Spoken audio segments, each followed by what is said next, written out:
1, 2.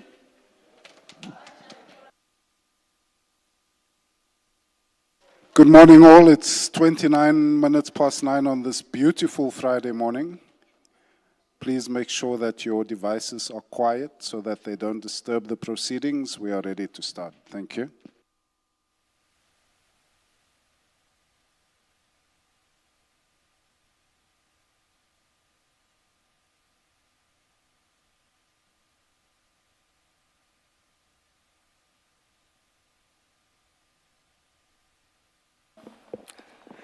Good morning, Mr. Bowe.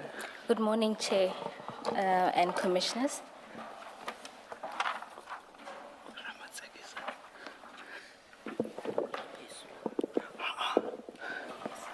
Good morning, Mr. Ramatsekisa. Thank you.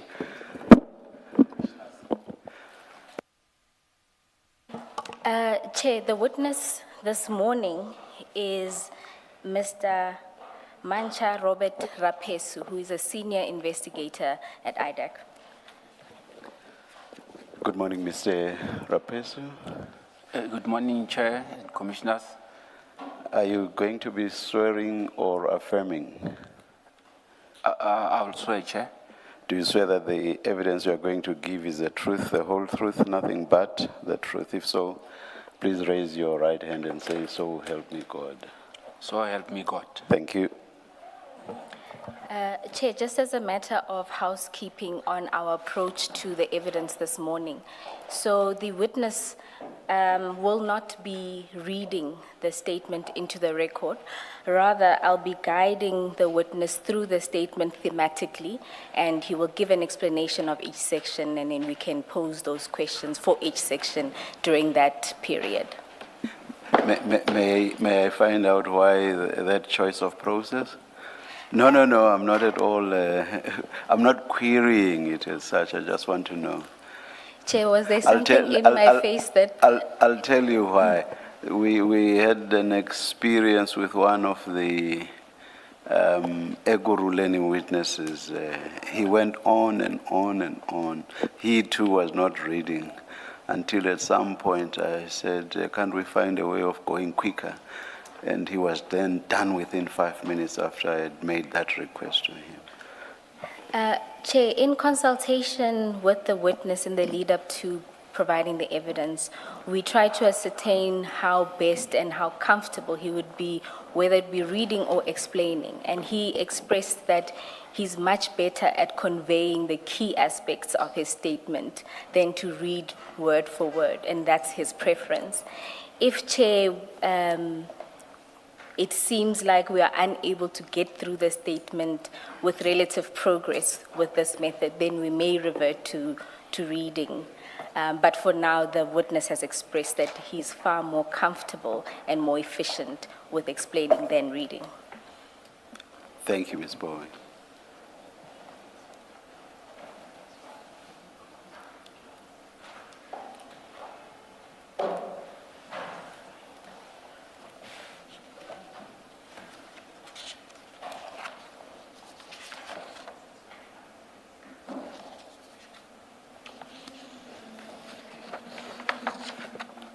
Okay, let's see how it goes, Ms. Bowen.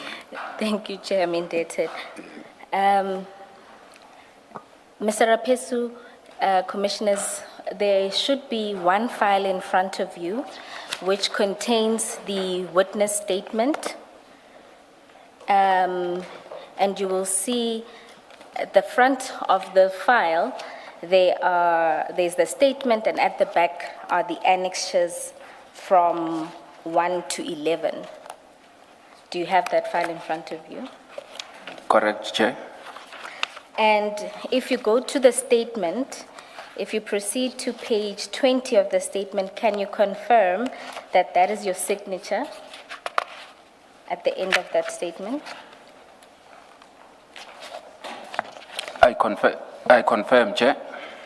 And do you confirm that this statement was prepared by you for purposes of giving testimony before the Commission? I confirm, Chair. And do you confirm the contents and the correctness of the statement? Confirmed, Chair. Thank you. Mr. Raphesu, if we can go then to your statement and just look at it thematically, can you explain to the Commission the role that you currently hold within the institution? I'm a senior investigator at the Idac. Thank you. And which of the matters were you involved in?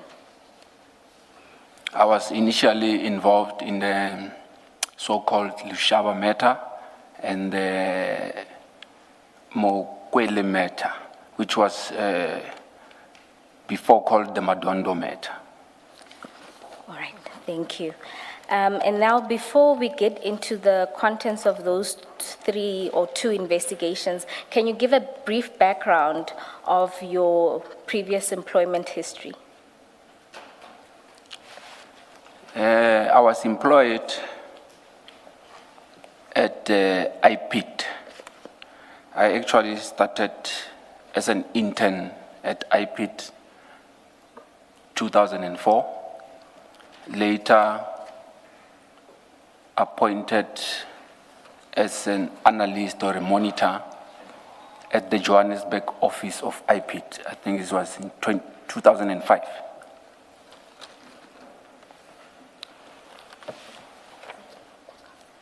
I was appointed as a senior investigator in 2007.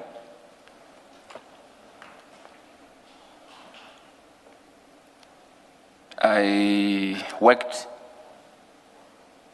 at the Johannesburg office as a senior investigator until at around October 2016 when I moved to the national office. There was a unit at the national office where I was seconded there. I was seconded at the national office up until 2019 when I was seconded again to the Idac. And after your secondment to Idac, did you then remain in Idac, and when were you made permanent? Yes, I remained at Idac until I was appointed as a senior investigator again at Idac in 2025 Feb. Thank you. And then you mentioned that you worked as a senior investigator for IPID in the National Specialized Investigative Team. What kind of investigations did you deal with? We were dealing with the cases that will be of the same mandate as the Idac, serious, complex cases, corruption cases. We were sort of an anti-corruption unit of the IPID. Thank you. Then, once you were involved in, you were permanently at Idac, you also give examples of the type of cases you've been involved in. Yes, Chair. There are different groups at Idac, so you'll get the groups that are working on SOE's cases, you'll get the security sector cases. So I was mainly involved in assisting in the Estina cases, the Dinel, your Transnet cases, the PIC matters that are emanating from the security sector, and the speaker matter. Thank you. So I was also involved in the Operation Diversion that was spoken about, so I was also part of that. All right, thank you, Officer. Commissioners, that would cover paragraphs 7 and 8 of the statement.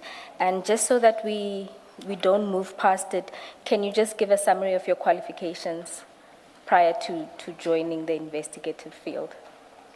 Yes. Just to give a background, I'm from Limpopo. I attended school, primaries, high school, around the area there. in Teflop. So from there, I moved to Tshwane University of Technology, where I did my diploma there. So, And that was in 2024. So if you that can was look in at 2020 paragraph 5. 20, You obtained the National Diploma in Legal Assistance, 2024. Yes. 2004. Oh, 2004. 2004. My apologies. So during my employment, I also obtained other certificates, which will be the asset forfeitures, the anti-corruption trainings, detective learning course that was in Cape Town at PAL, I think it was 2015. I also attended some FATF training, Financial Action Task Force, and Interpol training. Right. You've never been a policeman. You are an investigator, not a police officer. That is correct, Commissioner. I've never been a police officer. Straight from school, straight at IPIT since then. Thank you. And then you just note that you are also a commissioner of oaths, is that so? That is correct, Chair. Thank you. Now let's deal with your employment within Idac. You describe in your statement the investigative side of Idac and who you report to. Can you give an overview of how the investigative side of Idac is structured and who oversees? The investigative structure, Chair of Idac, we have a chief investigator that is overseeing the senior investigators and the investigators. So the structure will be, you will have the chief investigator, which recently there are two, but previously it was Mr. Dylan Perumal. So the senior investigators will then report to the chief investigator. It then means it's a level underneath the chief investigators. Yes. So underneath the senior investigators, you now get the investigators. So there's also a head of operations, which is Mr. Sissoko. So it then means the chiefs reports to Mr. Sissoko. And who does Mr. Sissoko report to? Mr. Sissoko will then be reporting to the head of the office, which will be Advocate Johnson. Thank you. You also note that there's groupings of how the investigators are split. Can you explain that? Yes, the groupings in the investigators, like I indicated, there is a new chief that has just joined us, which is Chief Lusanda Boy. So they will have two teams. So it then means the senior investigators will also be divided into two teams, and the investigators will be divided into two chiefs. So then it will mean the other group will report to Chief Boy, the other group will report to Chief Perumal. And who do you report to? Before Chief Boy came, we were all reporting to Chief Perumal, but recently I'm reporting to Chief Lusanda Boy. Thank you. You then explain how matters are allocated to the investigators. Can you give us a rundown of how that happens? Assignments. So basically, the investigators don't have a say, or they don't choose which project they belong to. So what will actually happen is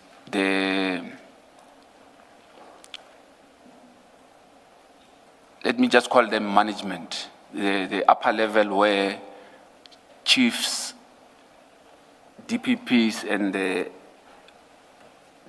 head of office and Mr. Sissoko sits, they are the ones that decides who belongs where, who's gonna work where.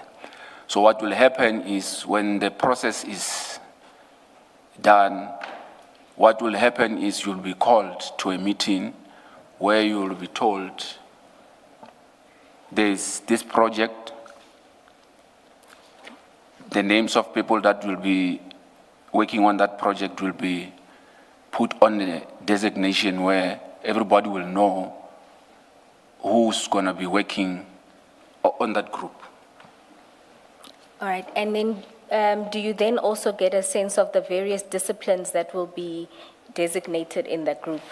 Yes, you will get who's going to be the DPP on that project. You will also get the name of the prosecutors allocated. Sometimes it will be financial investigators allocated to assist. There will be also data capturers that will be part of that team. And in your experience, in the composition of the team, is there always a DDPP?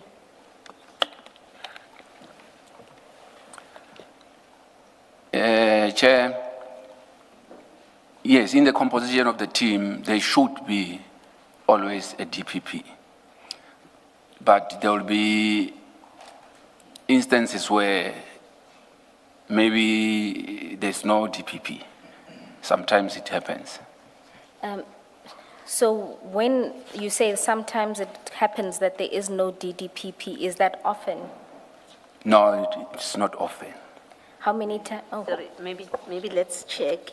You speak of it, Ms. Powes is asking you about a Deputy Director Public Prosecutions. You're talking about a DPP. Oh, no, So I think it's my you're talking mistake. past each other. Yes, it's supposed to be DDP, Deputy Director. I'll just stick to Deputy Director, Chair. Yes. So in most instances, there is a deputy director. That is correct, Chair. Is that in terms of a policy or just a practice that generally exists? That is the way we knew how it's supposed to be. All right. Commissioners, that should deal with paragraphs 9 and 10 of the statement. You then explain that matters usually emanate from two sources. Can you explain those two sources? The commission side and then the section 27 side. Before you do that, in paragraph 10, that very last statement, the very last statement where you say the chief investigator, are you at paragraph 10? The last statement, you say the chief investigator and the prosecutor take the lead in briefing the team. Can you just explain how that works in practice? Chair, the lead investigator and the lead prosecutors, or chief. So Investigator. the two are part of what I was referring to as management. So at our level, we will not know the contents of what the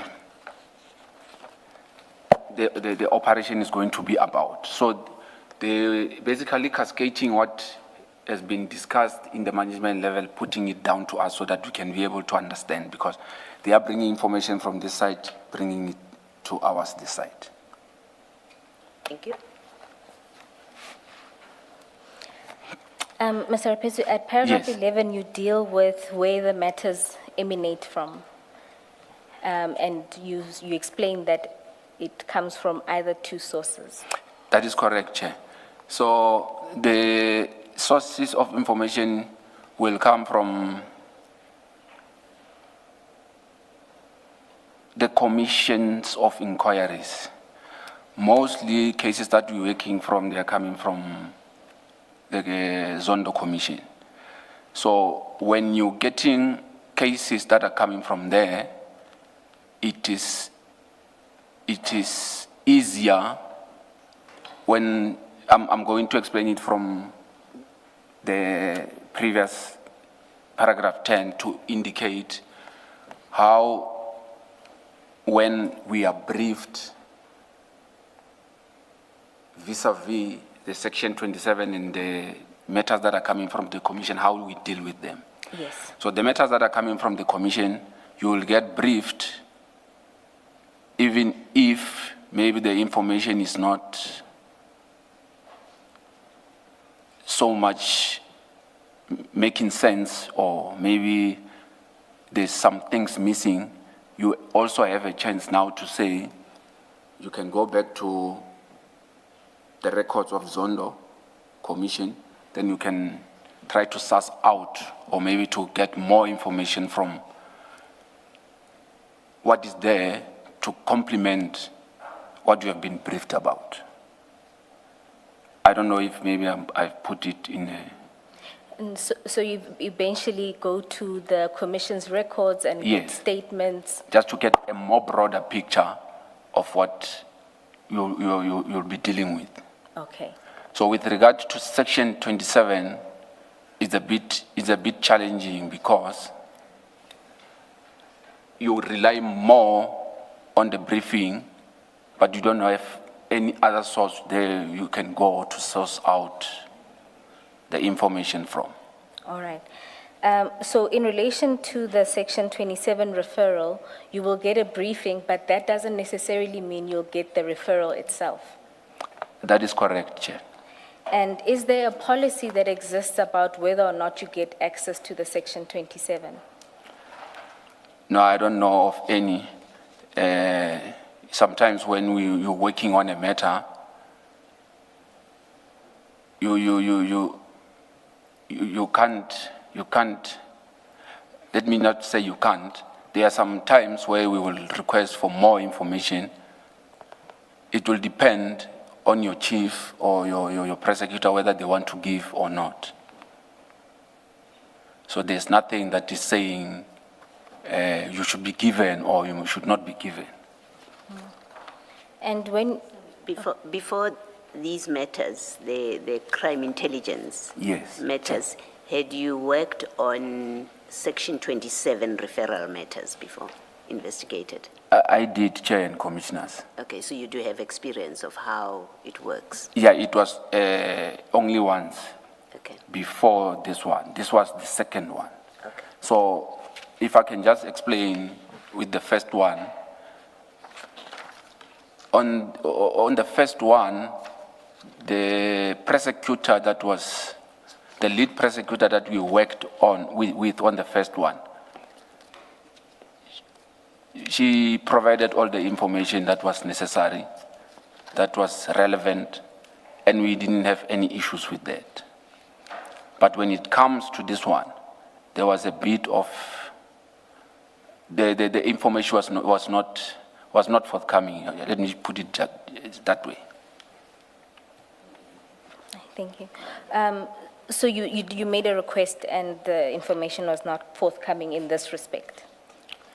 I didn't have to make a request with this one. It was made clear that we will not be getting that section 27. And who made that clear? The advocate Ramsamy indicated that she was instructed that we should not be provided with that document. Ms. Bowen, maybe to make it clear, we are referring to Mr. Fidel Adams' section 27 referral, because when we say this one, it's not clear what this one is. All right, my apologies, Commissioner Kumalo. The second matter with the second section matter- 27, that is the one that is referred to as the Adams referral. That is correct, Chair. Thank you. Now, you explained that usually once you get information, you do sort of a preliminary investigation. Can you explain how that works? At paragraph 13. Usually when we receive matters where the information is not, It's sparse or, yeah. So we tend to take it upon ourselves to do a sort of a preliminary investigation. It can either be, even if the matter is coming from the commission, we will take it upon ourselves to go and search for more so that at least we have something that we work on. Even with this section 27, we often try to get whatever that we can. It can either be by going back to the person who referred the matter to try to find out if there's more that we can get from. and you say how you work is you usually then do a report.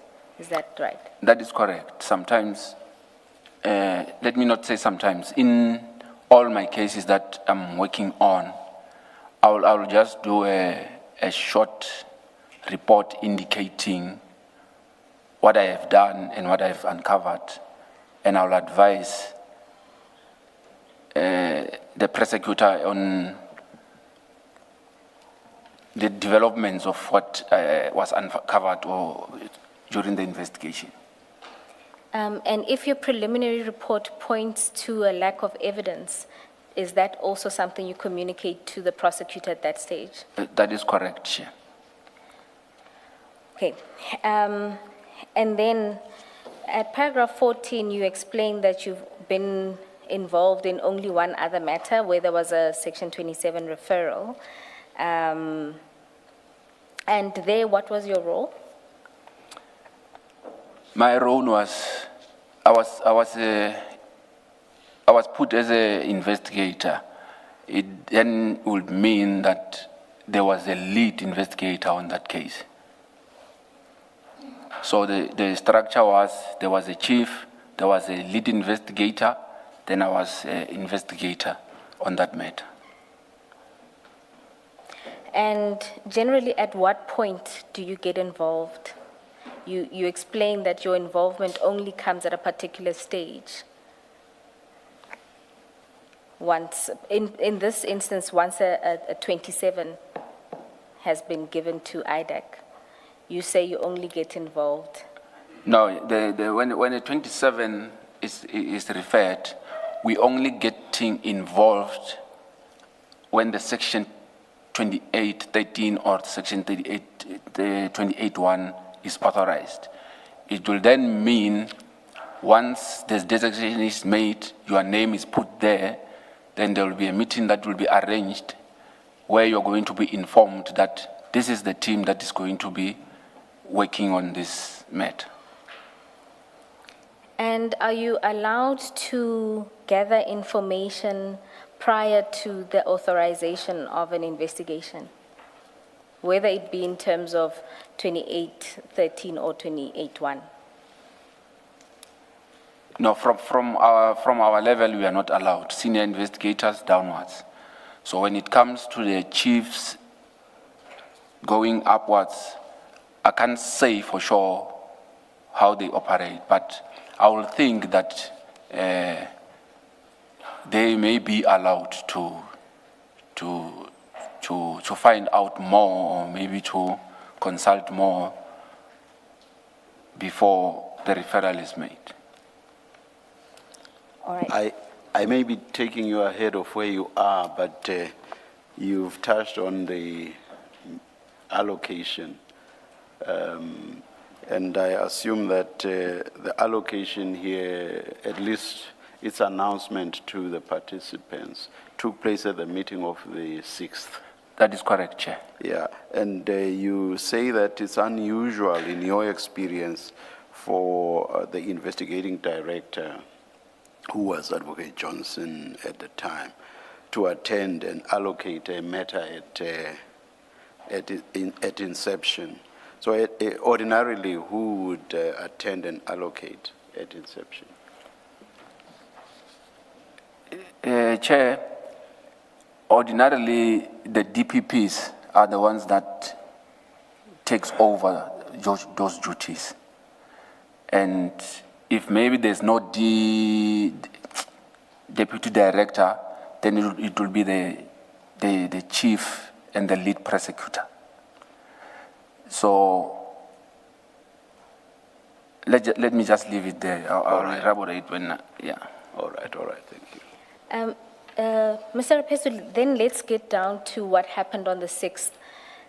You start on your recollection of what happens on the morning of the 6th at paragraph 15 of your statement.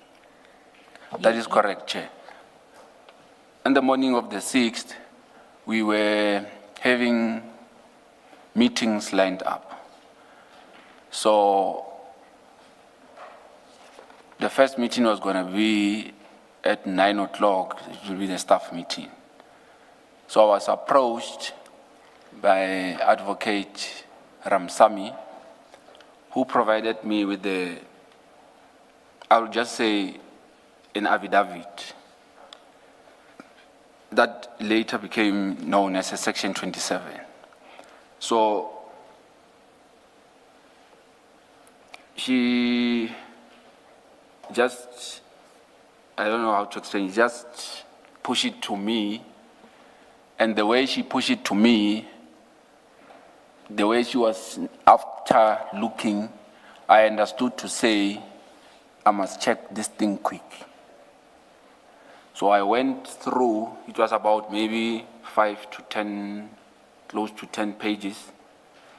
So I just browsed through the papers. Mm-hmm. So on the papers, I could see that there was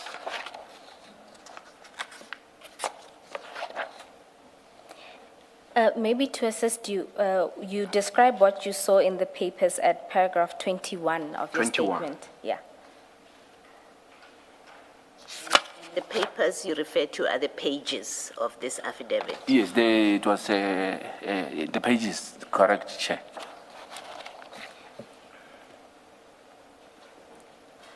Yes. What I saw, I was just browsing through as quick as I can because I understood to say I must just make it quick and I was not supposed to be seeing this document. Okay. So the document was talking mainly about a complaint about the political killings task team. Did you not say paragraph 21? 21. 21. 22. Is it not? It's 22 actually. Yes. Yeah. So I just corrected you for purposes of the transcript. Yes, Chair. Thank you, Chair. So it substantially spoke about the PKTT. That is and correct, Chair. What in relation to the PKTT? So the lines that I've seen, it was talking about, it was a complaint about the accommodation of the PKTT, where it was talking about how lavish was it, and there was an issue about the laundry and the costs of how the laundry for the members of PKTT was costing. I think it was something like about between 400 and 500,000, something like that. There was also an issue about luxury vehicles that were bought through the slush fund, and it was indicated. My apologies. When you say slush fund, you're talking about the Secret Service account money. That is correct, Chair. Okay.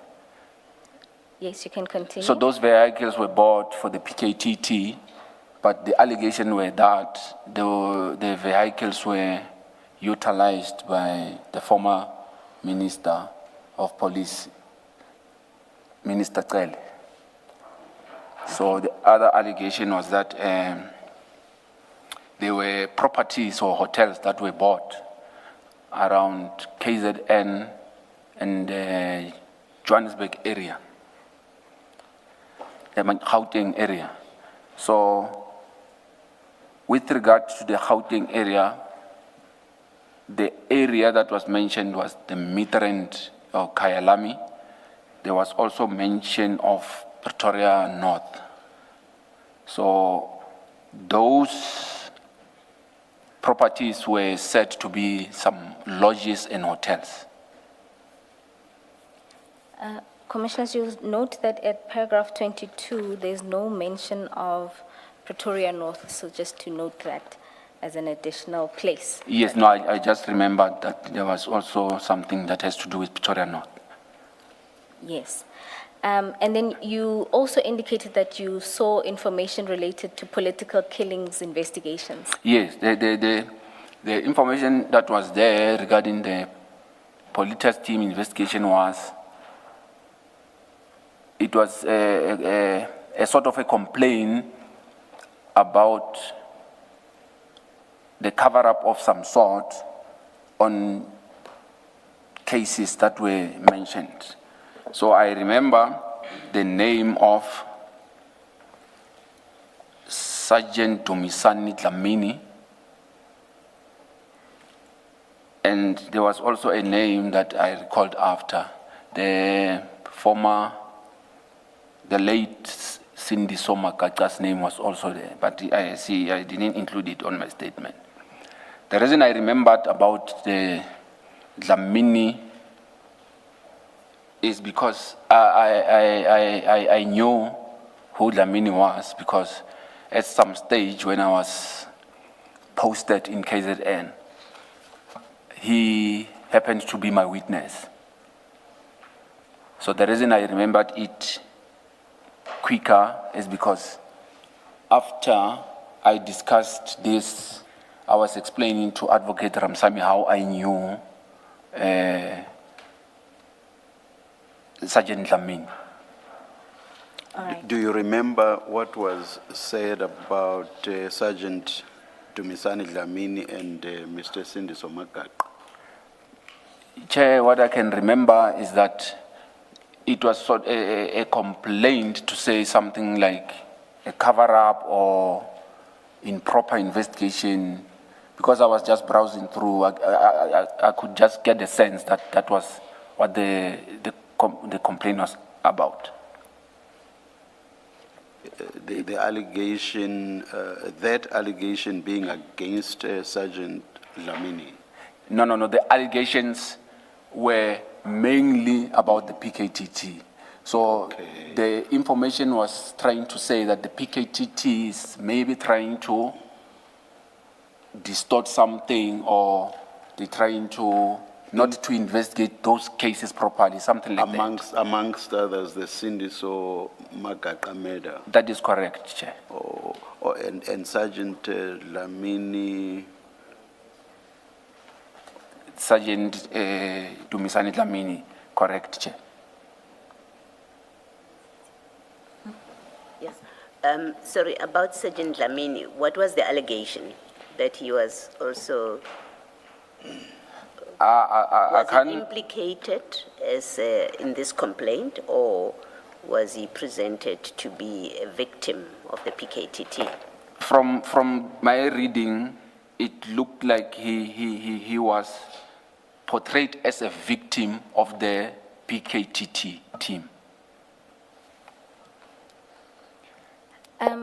And maybe just so that we finish the topics, some of the related topics to the section 27 that you saw, you noted that at paragraph 23, that the ID gave evidence relating to the investigations that were ongoing, and she mentioned that the PKTT wasn't part of the investigation. That is correct, Chair. I was looking when I was watching when the ID was presenting it ad hoc. So there was a point where she indicated that PKTT was not part of the Section 27 referral. So that is when now I started looking at it differently, because I was shocked because the Section 27 that I saw, that information was there. When you say, oh, Were you shocked because she had misled the ad hoc committee? What exactly shocked you about what you heard or what you saw? I was shocked that the information that she was putting there was not entirely correct. Don't be diplomatic. It was true or it was false? Entirely correct means yeah, but not everything. It was true or it was false? It was false. thank you. Now, you note that you also you also watched these proceedings, is that correct? That is correct. And there you saw the ID and a Section 27 that was shown in these proceedings. That is correct, Chair. Can we then go to file 2 at page 512?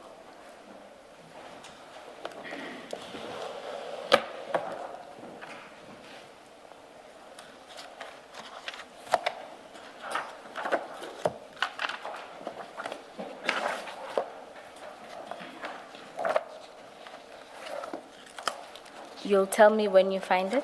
512.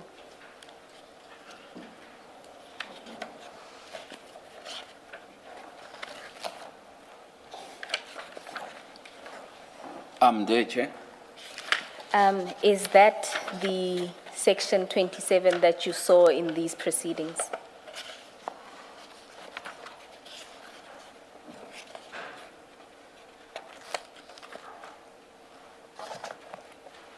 No, that is not the Section 27 that I've seen. No, That is, you mean that's not the one Ms. Ramsamy showed you? That is correct, Chair. All right. And you note that there were material features that you don't see in this one that you saw in the one that Ms. Ramsamy shared with you. That is correct, Chair.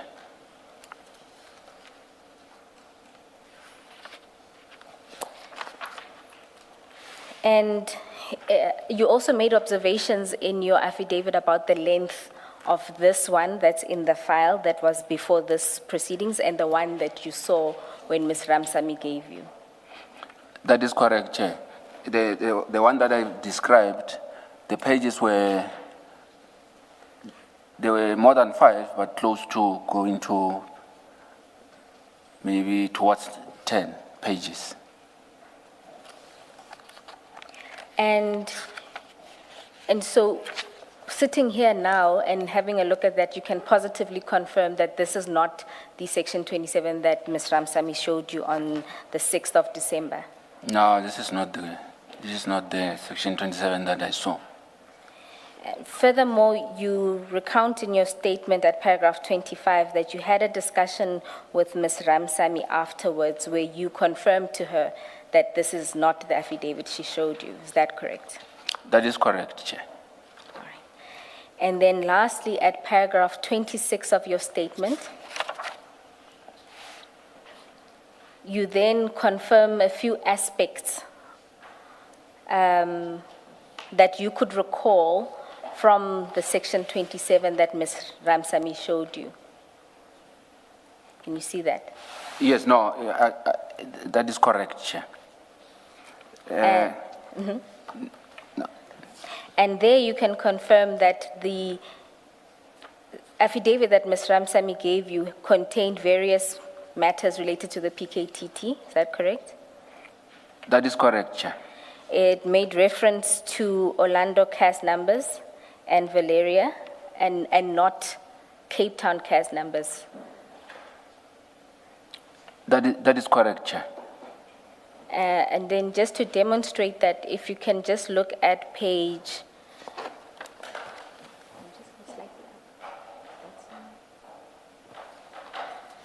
If you can go back to the section 27 in file 2, at the top.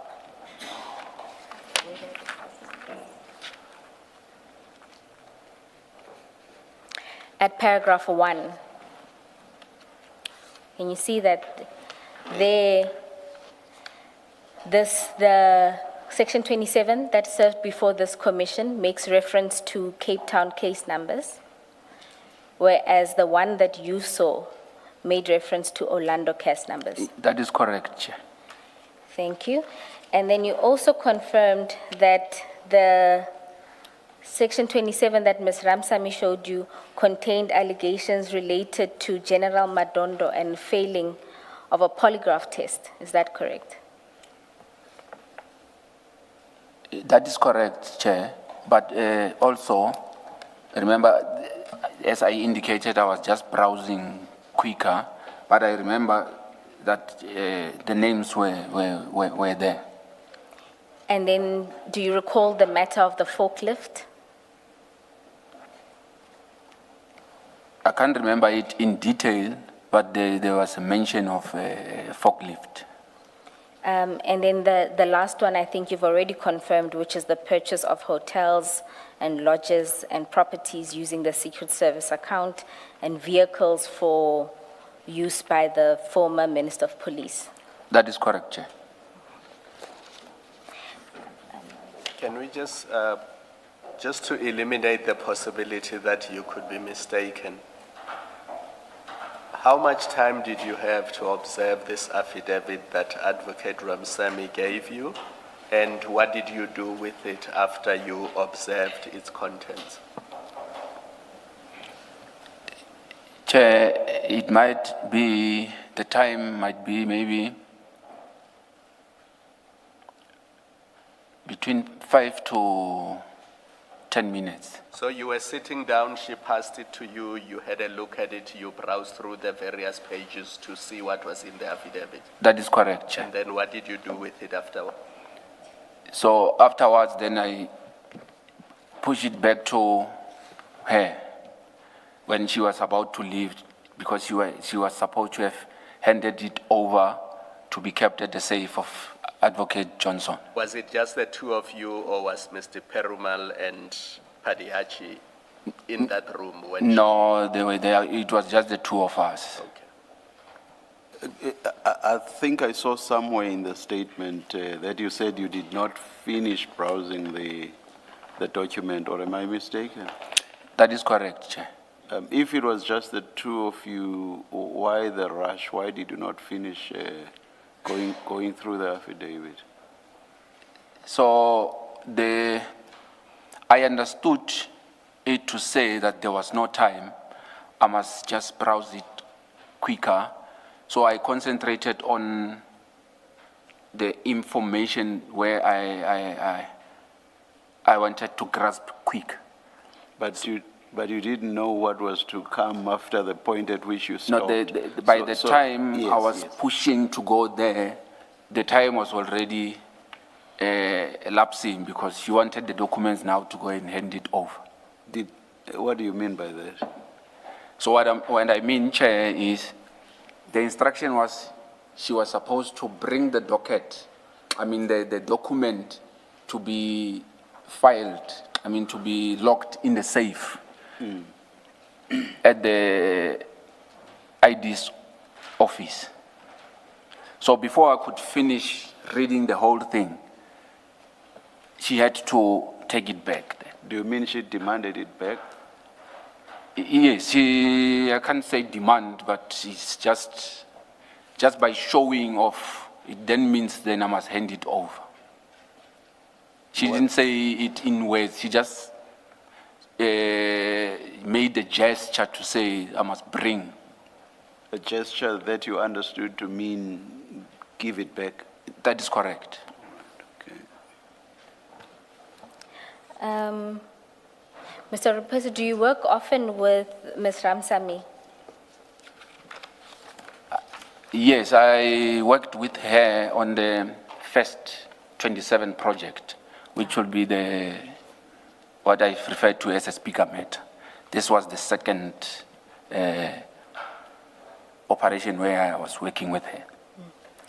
I guess I want to understand whether you have a secret language of and then she knows, you know. I will say it is not something that we will discuss and use, but it's common cause. If I'm bringing you something and I'm saying, then it means you will know that what you have to do. Okay. All right. Can I just see that I understand what you say? I understood you to say when she gave you the document, she was looking around. Yes, you see, that is correct, Chair. You understood to mean you were not supposed to be looking at that document at the time. That is correct, Chair, because if a person is handing you something, he is looking and saying, it then means you must just be quicker also. Okay, You must just understand what... thank you. Okay. Oh, so you were also reading body language? I forget how she put it, but my sense was that she's comfortable in confiding in or within. I'm not sure of the in, yes. Not sure of the correct preposition.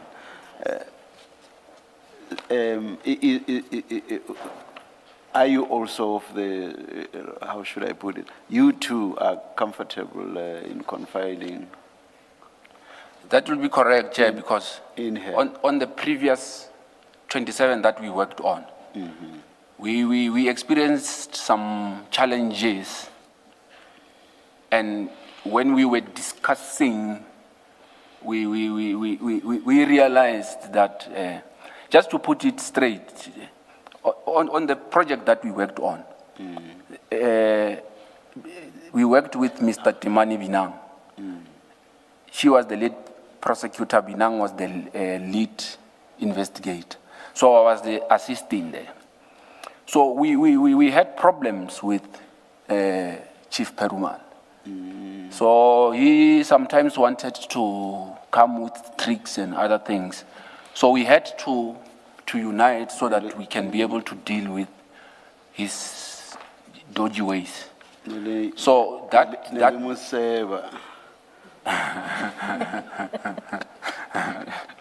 so we formed just for the you what Skinner about him. I hope people know that. No, not scannering per se, Chair. We wanted to be careful about how we're dealing with him. So we will... But anyway, I think you've answered my Yes. question. I don't think we need a lot of detail. Thank you very much, Chair. I think your answer is positive and coincides with what she said. All right. Thank you Thanks. very much, Chair. Thanks. Commissioners, that should deal with paragraphs 20 to 26 of the statement.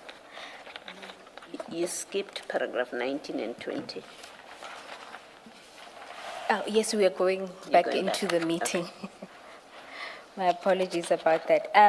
Now, Mr. Raphesu, let's go back to the meeting. You've already confirmed that at the meeting, the first thing that you noted that was unusual was that the ID herself gave the briefing regarding the meeting. Regarding the case. That is correct. And that usually this process is undertaken by the DD, alternatively the chief investigator. That is correct. All right. And then you say at paragraph 18 that there was a briefing given and that the matter emanated from a member of parliament, and that to confirm would have been Mr. Adams. That is correct, Chair. Yes? No, you can come. Okay. And you were also then informed that you would have to track these dockets. That is correct. in particular that Mr. Perumal needed them before he goes to Eastern Cape. That is correct, Chair. What has happened is, during the briefing,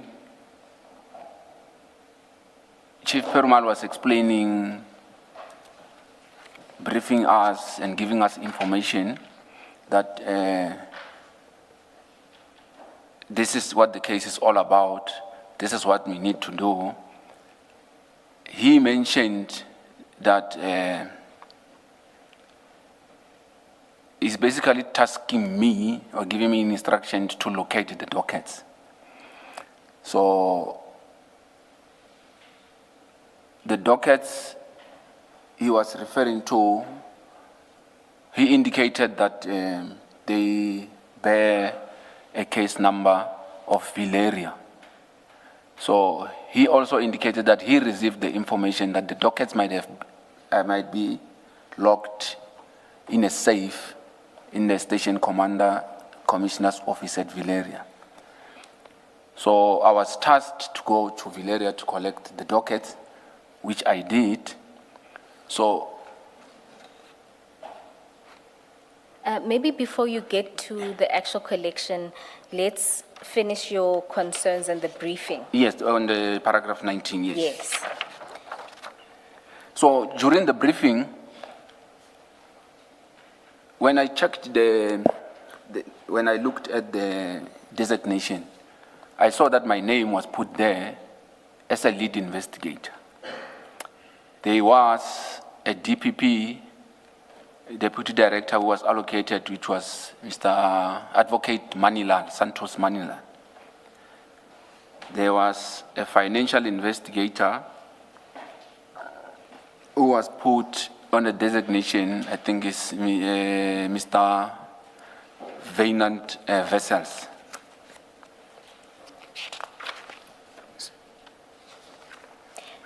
And then the two, Advocate Manilal and Mr. Vessels, they were not at the briefing. They were not at the briefing. So what has happened now is, while we were busy talking, Chief Perumal indicates that he had already briefed Mr. Brian Padiachi. So I was then surprised to say, if we now been briefed about this now, and he's saying that he's already briefed Mr. Padiachi, how did that happen? Because my thinking was that we were all supposed to be receiving a briefing on that day. So, but I just kept it on the back of my mind to say, it should be, there should be something maybe that I don't know. And then just to go back to the speaker matter, in the initial briefing there, was every member of the team there briefed together at the same time? That is correct. So is that what caused your concern about when he could have been briefed? Correct, Chair. All right. And Where did you get it from that Advocate Johnson would be supervising the matter? Is it something that she said in your presence at this briefing, or did you hear it from somebody else? no, that is what it was said in the briefing, to say she will be leading the matter and she will be assisting us with whatever that we're looking for. But did she say that, or did you hear it from Chief Perumal? I can't remember who said it, but it was said in the meeting that she will be the one that is running with the project. This is in the meeting where she was present. She was present at the meeting of the briefing. In paragraph 19, you open by saying that there were certain matters that caused you concern. And what you say first is that the name of Mr. Brian Padiachi already appeared on the designation, although he was not at the meeting. I'm not sure that I understand why that would have been odd. I would imagine that when the allocation takes place, and indeed when the meeting at which the allocation is to be announced, a decision would already have been taken as to who the team members would be. So what exactly was odd about Mr. Padeachi's name being there or being part of the allocation? Chair, I think we worded it wrong here. The way you are explaining it, Chair, you are correct. What was supposed to be odd is the fact that he was already briefed, not the other way around. Okay, all right. Now I understand. Thank you very much, Chair. Thank you. So the second issue that caused me concern was a colleague, Mr. Sunil Beluchem. He was fighting with Chief Perumal, just exchanging words. But what I could get from that is that Mr. Sunil Beluchem, it looked like he was promised that he was going to be a lead on this matter. So he was asking Chief Perumal, why am I not a lead in this matter? So that also painted a picture to me that now it then means Mr. Sunil Beluchem knew about this thing before. What exactly did he say which made you believe that he had been promised that he would be the lead investigator? What did he say exactly? What I've picked up is I asked because basically what has happened is there was commotion. So I asked, what is the problem with what is happening? So because we were sharing the office with some other guys that are working with us, they just informed me that the issue is about this matter that we were allocated to. And I asked, what about the matter? Then they just pointed out to me to say he's fighting with him because he was promised that he will be the leader, the lead on that case. It is not something that maybe I overheard or they were fighting in their own space, in their own corners. But those that were working with them, those are the ones that related the message to me to say they're fighting because he was promised this and he didn't get. I took it from there. And just to be clear, Mr. Beluchem was not at the meeting and nor was he on that designated list. That is correct. And so he would have either heard it before or through somebody else. Yes, somewhere else. Thank you very much.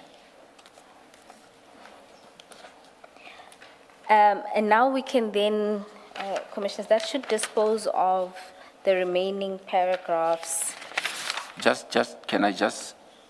Chair, just to indicate further, the reason why I'm putting this here is because something else happens during the course where it will now show why the fight was about. In somewhere else is going to be shown that he actually knew, because while we were busy with the investigation, the other witness will now mention that he was in some consultation before. So I'm putting it there so that when... That's Mr. Beluchem. That is Mr. Beluchem. A consultation in respect of these very matters. That is correct. Okay. And then just before we step off that, you indicate that Ms. Ramsamy had also informed you that Chief, as well as Mr. Padeachi, had met the complainant before. Yes, no, she just indicated, yes, that I can confirm, correct. And this would have been before the investigation was authorized? Yes, that will be before the 6th of December, yes, that's correct. And in your experience, it usually, maybe the first question is, Mr. Padeachi, what level of investigator is he? Yeah, just to put it short, he was not supposed to have met with the person who's referring the matter at that time, because all of us at our level, we don't get involved in those things. So he's a senior investigator, I'm a senior investigator, so we can't get involved into the matters that involve the chiefs and others. Is it you that's going to speak to that detail, or is it someone else? That is that Mr. Beluchan had already consulted with, do you mean with Mr. Fadil Adams or with whom? There's Chair, this information it is not in my affidavit. I just remember it when I was consulting with the council today, and I forwarded to her some documents that have that information. All right, but is Mr. Beluchan supposed to have consulted with Mr. Fadil Adams? If not, with whom? There's another witness that he is consulted with from crime intelligence. Or someone else? Someone else. That is correct, Chair. Okay. And then my question was, is it you that's going to be able to give some detail, if at all, I think on this aspect? On this aspect, I think it will be proper to be dealt with by Advocate Ramsamy, okay, because the contents of that meeting, they are contained in the presentation that she made. Oh, okay. All right, then, because it's fine. Maybe you should leave it there then, because... I also think so, Chair, because I'm going to be talking to it as a third party, and it's not going to... Yes. Yes. Because Ms. Ramsamy is coming back, and yeah, she will... as I understood from yesterday's testimony, a second statement of hers is being prepared. That is correct, Chair. So perhaps let's leave it there. Thank you very much, Chair. Chair, just to clarify that there are two meetings that the witness is referring to in this paragraph. One, which he's prefacing, is with a witness in one of the related cases with Mr. Beluchan, who was not assigned to be part of this team. And the other meeting he's referencing is one that he was informed by Advocate Ramsamy that happened with Chief Peramo and Mr. Padayachi with Mr. Adams prior to the investigation being authorized. Just so that we... That is correct. That is correct. And you are going to touch on the later meeting with that Mr. Beluchan was in, but not the one with Mr. Adams. That is correct, Chair. Right. Thank you.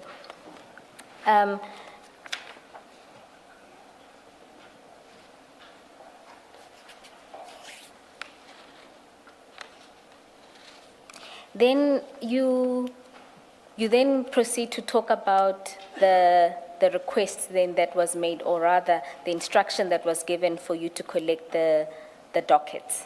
At paragraph 20, you talk about having informed Mr. Sisoko first. Can you deal with what happens in that regard?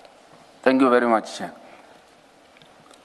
On the way to Valeria, I decided to phone Mr. Sisoko to inform him, or maybe to ask him if he knew about this new project. So Mr. Sisoko indicated that he didn't know anything about any project. So I tried just to brief him a bit to get him out of on speed about what I've seen and what I've been briefed on. But he said, no, it's fine, I must just continue with whatever that I'm continuing with. Then I get to... No, before you move past that, why did you call him in the first place? I called him mainly because, like as I've indicated, the chiefs and the management, he should be part of that. I thought that all the decisions about cases that are coming, he should know or maybe be part of that. So I was hoping that maybe he will share some light about actually what is happening there. So the purposes of you calling him was you wanted further information from him, not just notifying him of this instruction to go track the dockets. That is correct. And also, I wanted to highlight to him what I've picked up already.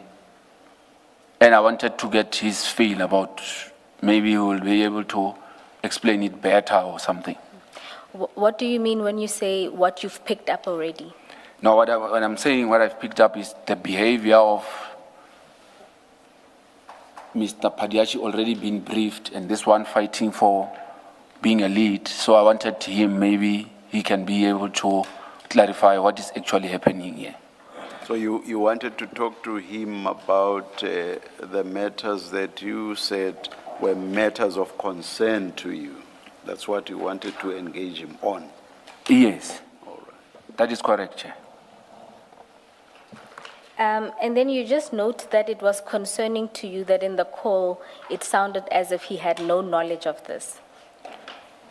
That is correct, Chair. The way he was responding, he was now asking me more questions when I was supposed to be asking him to say what is happening. So I was actually shocked that he doesn't know anything about this. Why did you expect that he would know? He should know.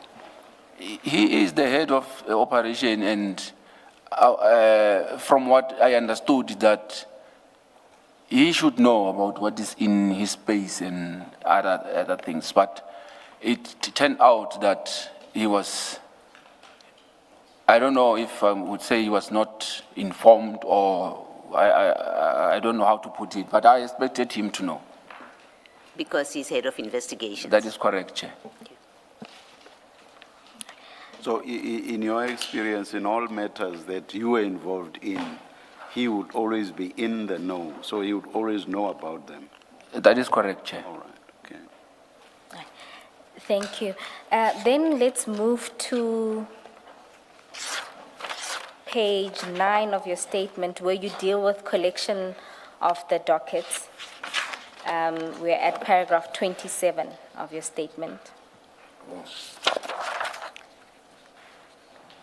You start by noting that you have already set out the details related to collecting the dockets in 2 statements already. Just so that we are clear, what were these 2 affidavits for? The two sworn statements. The 2 affidavits were for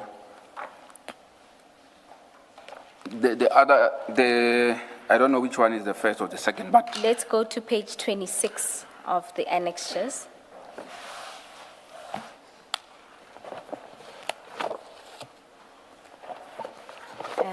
It's labeled MRR2. oh yes. Yes, what was the purpose of this statement? The purpose of this statement was for, I was requested to draft this statement for the bail, when they were doing the bail, when they were dealing with the issue of the arrest of the suspect on the Lushaba matter. There was an issue relating to the case numbers. So I had to depose to this affidavit just to illustrate which dockets I collected from the office of the inspectorate. Okay, and were you also confirming the chain of custody? That of is the correct. dockets? All right. And then the second, Before you, why is it not signed? Why is this affidavit not signed? Now, the affidavit is not signed because it was a draft from myself. The one that I submitted at court, I thought that it was disclosed with the docket. Okay. It was supposed to have been disclosed. So the signed one mirrors this one that we are seeing on page 26. That is correct, Chair. thank you. And then the second one, which is MRR3, is at page 28 of the annexures. And can you explain why that one was deposed to, or you prepared it? The second affidavit was, I deposed to it after I watched what was said about the movements of the docket at Idac. So immediately after, when I get to the office, I volunteered to just give them an affidavit already so that I can be able to explain and dispel what was said at the Idac committee. When you say you volunteered it to who? I volunteered the affidavit to my supervisor at the time, who was Chief Boy. So I just gave the affidavit explaining what actually happened before they could actually ask for it. I just gave it. What about what was said in Parliament prompted you to prepare an affidavit? What was said was trying to purport that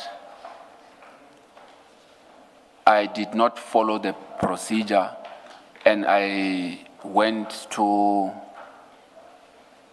people's offices with letters and I didn't want to provide them with the letters. It was something that has to do with along those lines.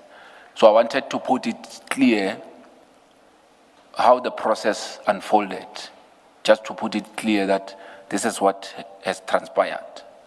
And who was making those claims that the process or procedure wasn't followed?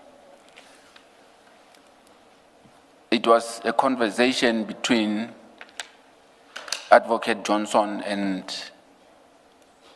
Honorable Mr. Sols, if I remember, but it was in relation to the affidavit that was filed by Colonel Phillips and Lieutenant General Jacobs. All right. Then perhaps let's deal with what actually happened when you were collecting the documents. Thank you very much, Chair. On the 6th, as I indicated, I was instructed after briefed by Chief Perumal to collect the dockets. He specifically told me that I must get these dockets because he wants to leave with them to East London. He was flying back to East London on that Friday. So I had to move quick to get this docket so that I can get them to him before I moved to Valeria. I asked for the station commissioner. He was not there. I asked for a detective commander. He was at this Christmas things. It was a year-end party. Year-end function. So I phoned him. I explained what I'm looking for. So he got the information quick. He said, no, I know about the dockets you are looking for. He indicated to me that he's not going to be able to come where I was, but he provided me with the contact of the person who has collected the dockets. So he informs me that the DPCI, which is the Hawks, collected the dockets. Okay. And just to make sure, the speed at which you were moving to obtain the dockets was related to Chief Perumal's request because he was leaving? That is correct. That was the urgency. Yes. You then get in touch with Colonel Now Phillips. I get in touch with Colonel Phillips. He says, no, man, I'm not far from where you are. Come to my office. Already, I've informed Chief Perumal that the dockets were collected. They are not in Valeria by some Colonel Phillips from the Hawks. So I'm told that now they now contact someone in the Hawks to say, we need those dockets. I'm made to understand that they found a certain, I don't know whether it's Brigadier or General Matros. Okay. So when I get to Colonel Phillips, he now introduced himself as that he's from Inspectorate. Then I had to phone back to say, no. Colonel Phillips is not from DPCI. He's actually from the inspectorate. Then I'm sitting with Colonel Phillips. I explained to him, this is the situation. These dockets are being sought. Colonel Phillips indicates to me that no, you can't get the dockets today. You can only get the dockets possibly on Monday because the dockets were locked up in his general's office. So now it means I must phone now again Chief Perumal to explain to him that he can't get the dockets now. So I put him on the speaker. So he's now talking to me, I'm relaying the message to him. Then I'm saying to him, the colonel also wants to speak to you because the colonel was asking me who was my commander and I was trying to explain to him. Now they talking on my phone now. So they started greeting each other, asking each other. Then they realized that they know each other. So they continue talking. They now making arrangements for the collection of the dockets on Monday.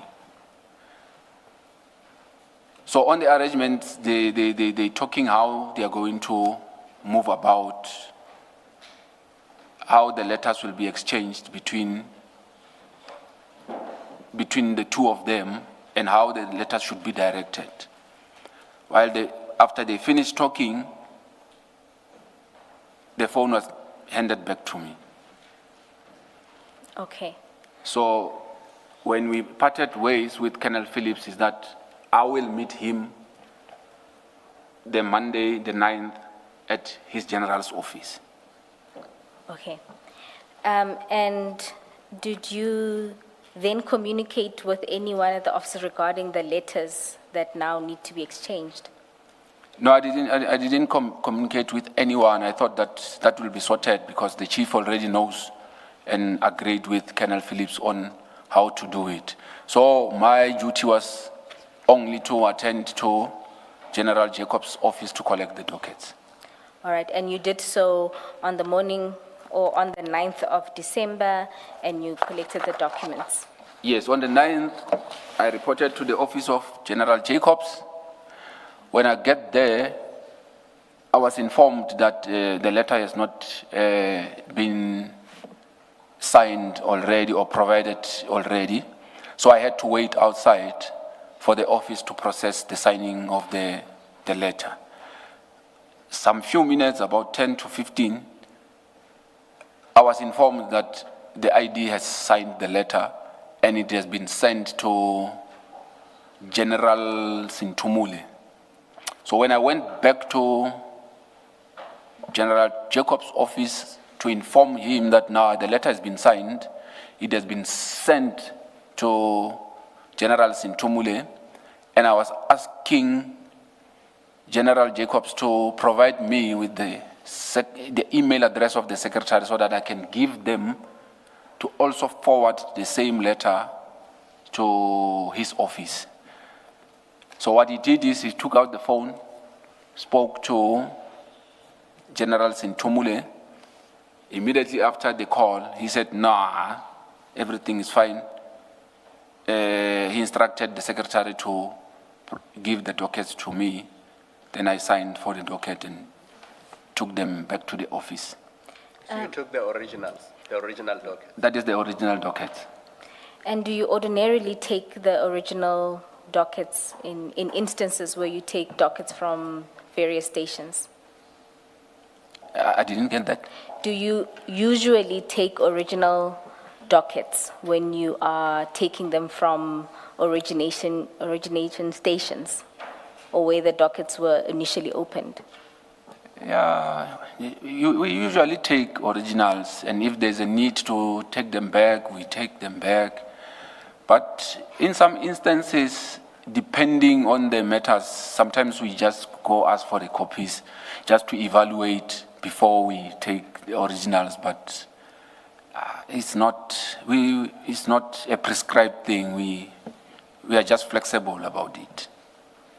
Okay, and in this instance, to record that you've now taken the docket from the inspectorate to Idac. Yes. Is there a record of how that is captured? Usually when you take a docket, you must sign for it on the system. So there's what we call a CAS system where you need to be signed there for you to be able to acknowledge the docket on that system. Now,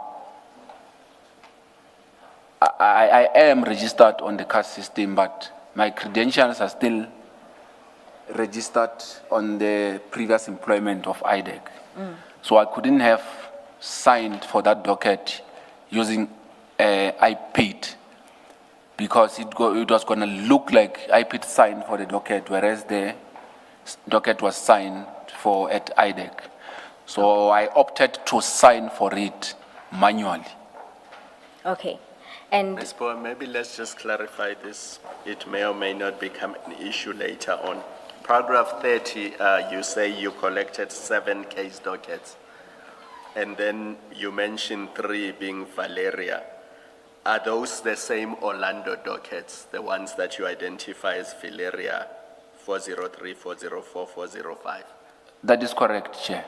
Okay. What actually has happened is the 3 dockets that were transferred from Cape Town, they remained as they are with the case numbers. The ones that were transferred from Orlando, what was supposed to happen is when they reached Valeria, they were supposed to generate new case numbers of Valeria, but it never happened. So they kept them with the same original numbers from Orlando. They only changed the station only, the station name only. But your paragraph 30, those 7 dockets include the Orlando dockets? That is correct, Chair. just one small issue on the collection of the 7 dockets. I know you had nothing to do with the letters Yes. that were exchanged, but I just want to refer you to page 111 of file 10.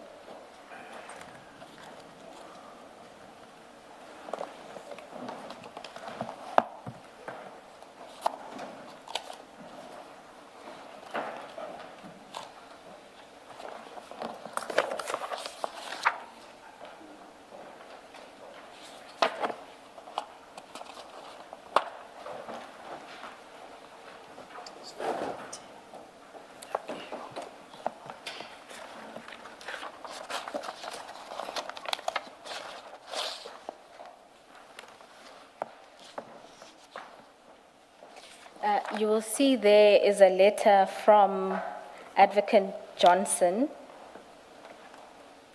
to Major General Khumalo. We understand from testimony that later it was changed to General Sentumule. But you'll see at paragraph 2 of the letter that it only lists 4 dockets. You see that? That is correct, Chair. So when you got to General Jacob's office, you didn't specify a particular number, you just said generally. That is correct, Chair. I didn't specify the number, or I just said the docket that are related to that matter that I've spoken to Colonel Phillips about. I didn't specify the case numbers or the numbers. Oh, and then they gave you 7. That is correct, Chair. All right, thank you. You've already explained that there was some misstatements at ad hoc related to the letters. Is there anything else you want to say in relation to that? At paragraph 31 of your statement, you explained that at ad hoc, there was an issue regarding the collection of the dockets. Yes, you now see I think I've already touched on that, just to give a picture of what actually has transpired. All right, thank you. Ms. Boyd, in the statement, paragraph 30, should it not be 2, 3, and 4 instead of 3, 4, 5, those Orlando. I'm just looking at the letter on 111 and the statement.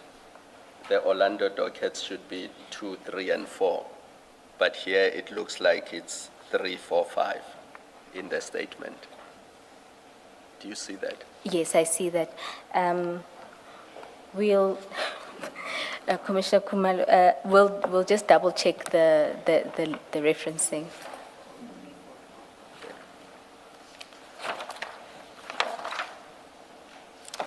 And then that should conclude that section. Before you do that, that affidavit at page 29, your affidavit,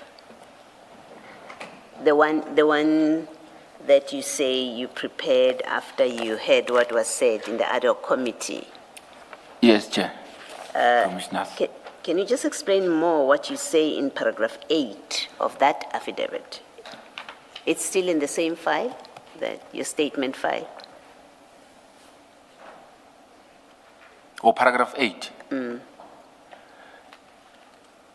What in fact was that discussion? Oh, yes. When I collected the dockets, I had a chat with General Jacobs, wherein we were just having a casual chat where he was saying to me that each and every 10 days he needs to report to the Minister of Police to give him progress regarding these matters.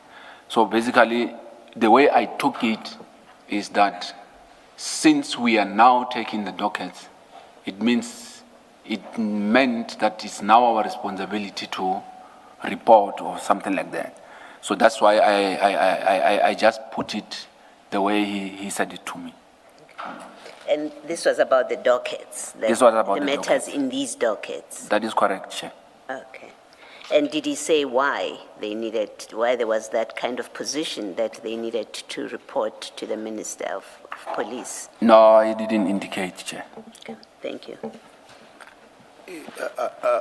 I also actually wanted to raise that same issue, but I was to have based it. I think it must be somewhere in your or on your statement.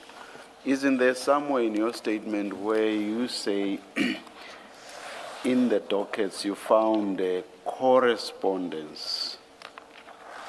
Oh, yes, Chair. And that it was in that correspondence where you established that there was this need to report to the minister. No, I think I remember what you're talking about, Chair. It was we misquoted it. It was supposed to read that he informed me about that, but the letters were just information notes.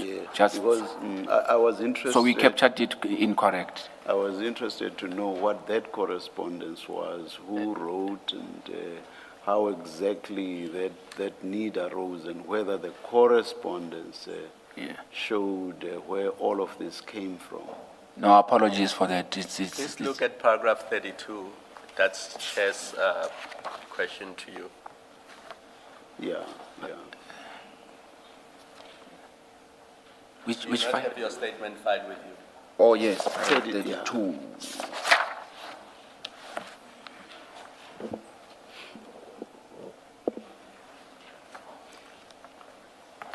I'm on it, Chair and Commissioner. So it sounds like you want to make corrections and just read the whole of paragraph 32 and see to what extent, if at all, it is inaccurate.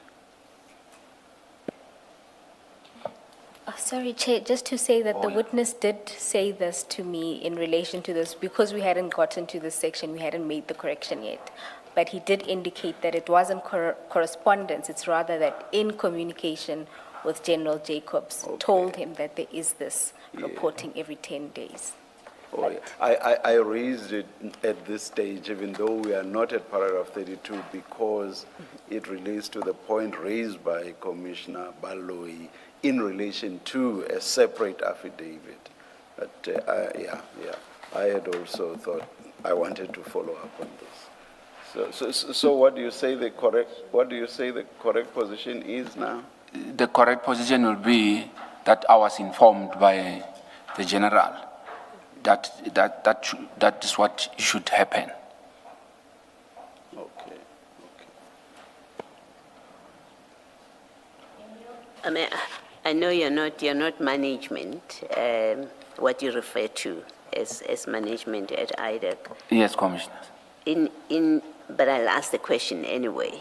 In your experience and knowledge, do matters get reported, updates as investigations are happening? Have you come across where, as a matter of course, reports are given to a minister as the investigations are progressing? Have you had that kind of experience?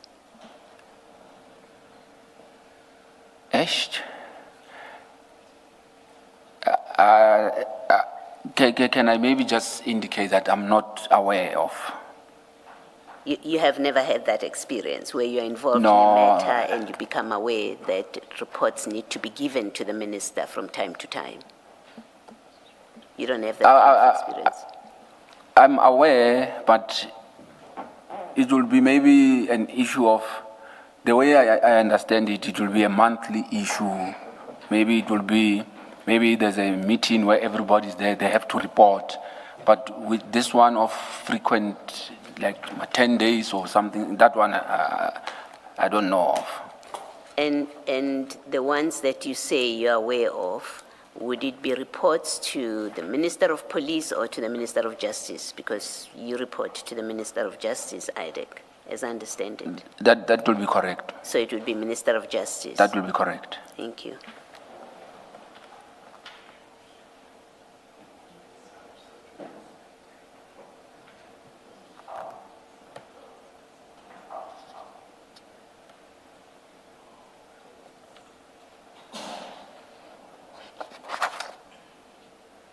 Okay, thank you, Ms. Boy. All right. Just for completeness, maybe we will just finish the 2 paragraphs of this section and then we'll ask for the T adjournment. Mr. Raphesu, at page 11, at paragraph 32 and 33, you deal with your assessment of the docket. Do you just want to summarize fairly quickly what your findings were when you read the dockets? Yeah, from the dockets, there was very little information that you can get from what was contained in the docket. So it was very difficult and confusing to make up what actually is the crime there, or what is actually happening. So we needed to discuss what was actually contained there, because they seemed to, for the lack of a better word, there was no substance in those A1s. And in addition to the A1s, was there anything else in the dockets that would assist in your investigation? Well, there were information notes, there were some entries that were made on the diary, but it was not assisting also. It was just the information that you'll just see.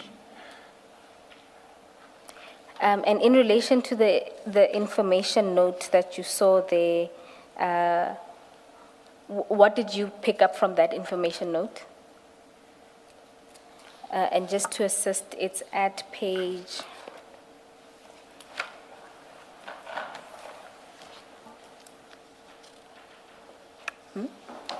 It's file 10.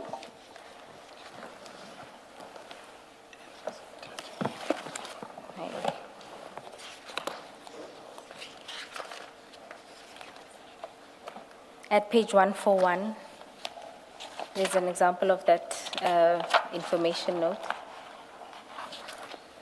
141.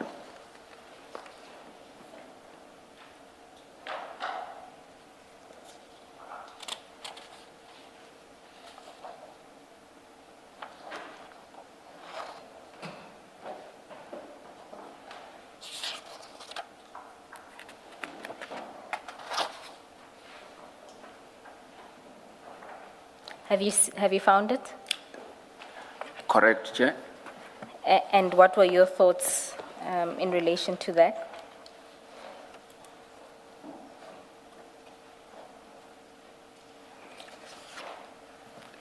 Basically, it was just a report to say that this is what the complainant is alleging and what the challenges that they are facing are. And I think somewhere in the diary they're indicating that they're trying to contact him, he's not coming forth and other things. They were just relaying the message about what is actually happening about the cases. Okay. And it pretty much reaches the same conclusion you did. That is correct. All right. Thank you. Commissioners, that should deal with the assessment that was done on the docket at the time. Might this be an opportune time to take the T adjournment? Let's adjourn and resume at 20 to 12. Sorry, please attend to the correction of paragraph, is it 32? Thank you.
1-2. All right, we are ready to resume. It's 11:39. Please make sure that your cell phones are quiet.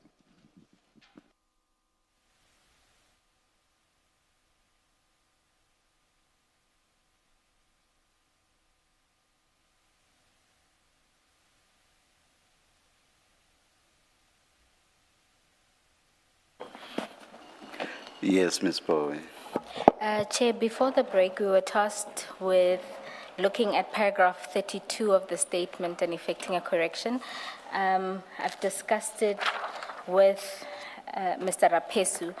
The second sentence, the third sentence that starts with the correspondence reflected that the office concerned. That sentence, my apologies, we're at page 11 of the statement.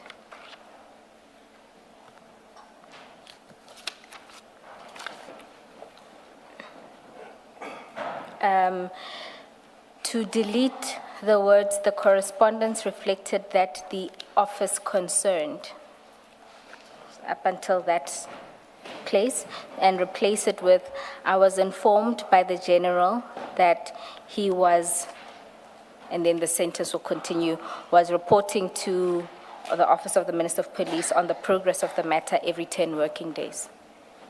I think I did a double was, just one.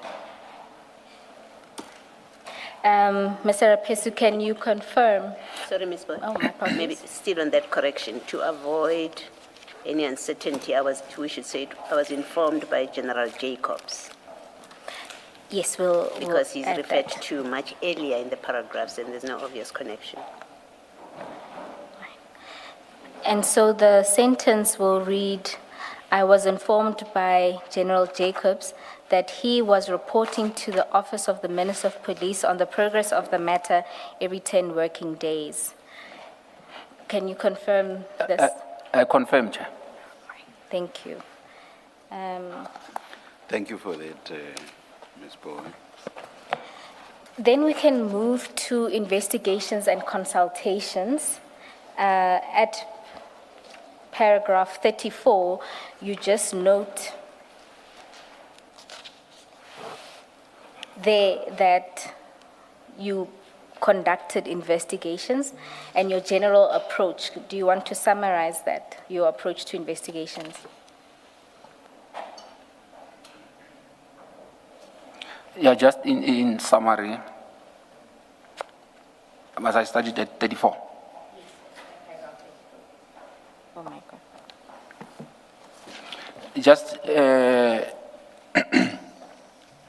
the information that was in the docket, it was not enough for us to have gone anywhere. So we basically made an appointment to meet with the complainant, which was supposed to be on the 19th, but that meeting never materialized. So we decided to meet as a team on the 19th. So I collected Mr. Perumal at the airport to go and meet with Advocate Ramsamy in Midrand. So when we arrived there, Advocate had already prepared documents for us emanating from the dockets that I've already collected at General Jacobs' office. And when you say that he prepared documents, you mean the copies of the copies of dockets? those dockets. All right. So Chief Perumal brought a stack of documents. It could be maybe between 10 to 20 pages. When you say 10 to 20 pages, I'm also looking at your hand gestures. Is that, or Hey. Oh. Yeah, let me just say around 20, just to be safe. Yes. Thank you. And where did he say these documents came from? No, he said he received them from Mr. Fadil Adams. Did he indicate when he received those documents? No, that I cannot say. He never indicated. Okay. And what were the contents of these documents? The documents were basically talking about the victims. It was more or less about the people at Crime Intelligence. The names will be Madondo. It was information relating to the procurement of the forklift.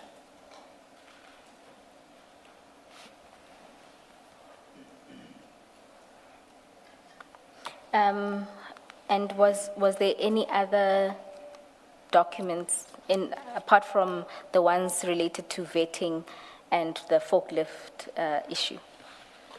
No, I can't say much about that, but because we were deliberating, we were also talking about the housebreaking on the Lushaba matter. We were discussing these things at random. So, but what I could pick up is those. All right. And you say that at this meeting you took some notes. Yes, I did take some notes. Commissioners, the notes are attached as MRR4 at page 31 of the annexures. I tried to read some of them, but Mr. Raphesu advised that he, maybe perhaps to explain your approach when you take notes. Chair, when we take notes, we basically write, okay, my handwriting looks like I'm a doctor or something, because it's not. But what we usually do is we don't, from our side, we write in such a way that even if I get to lose this document, the person who will have it will not be able to make out what was this about, because we are dealing with sensitive information, people's names and other things. So you try to be as vague as you can, but at least you as the writer, you will be able to remember what was this about. So if you see snakes and other things there, you must just understand that that's the way we operate. Thank you, Chair. I must say, I wanted to say your handwriting is better than someone we all know here. Thank you very much. I just whispered to my colleagues that this, by far, this is very beautiful compared to mine. And so you note that in the meeting you also discussed how, but perhaps before we move past the documents, I have to ask, from the documents that you saw, the 20 pages, in your opinion, would it fit under a normal standard door?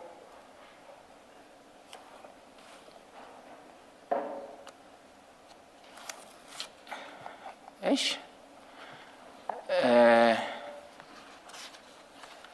It's possible, it's possible. Ms. Poet, does it not depend on what the door looks like? Should we not just subpoena Parliament to send us photos of the office and what the door looks like? Because a witness who has not been there, there are some doors that leave space large enough for things to slide under, and others don't provide for that. So isn't Parliament better positioned to give us that information? Commissioner Kumalo, I take your point, and perhaps we should do a subpoena in that light. If he hasn't been there, it's unfair to ask him that question because it forces him to give an answer he's uncertain about. Point accepted. I was following on a conversation we also had with Advocate Ramsamy about having seen the documents, whether or not they could, but I take your point.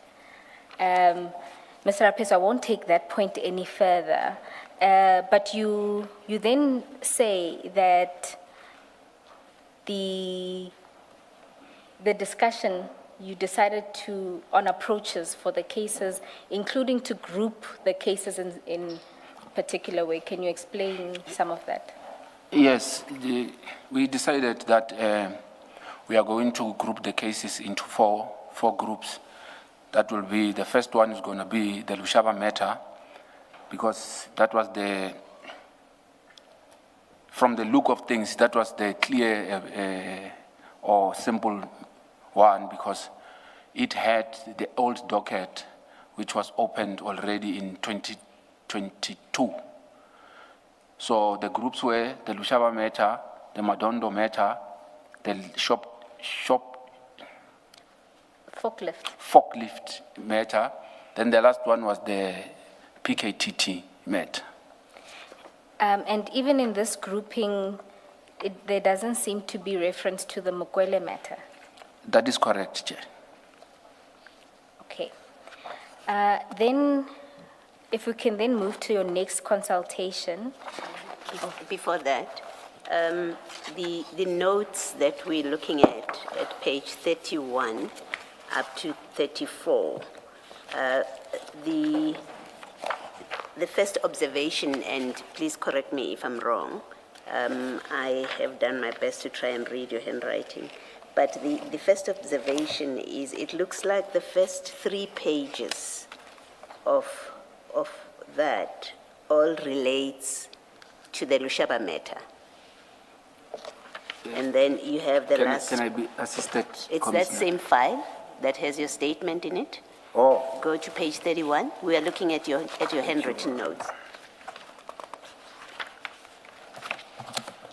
At page 31. They refer to housebreaking. That's the theme, the main theme at page 1, page 2, I think page 3 as well.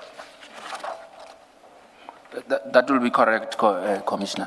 And this information that you have here, where does it come from? Is it what you were told in that meeting, or it's material that you got from the docket?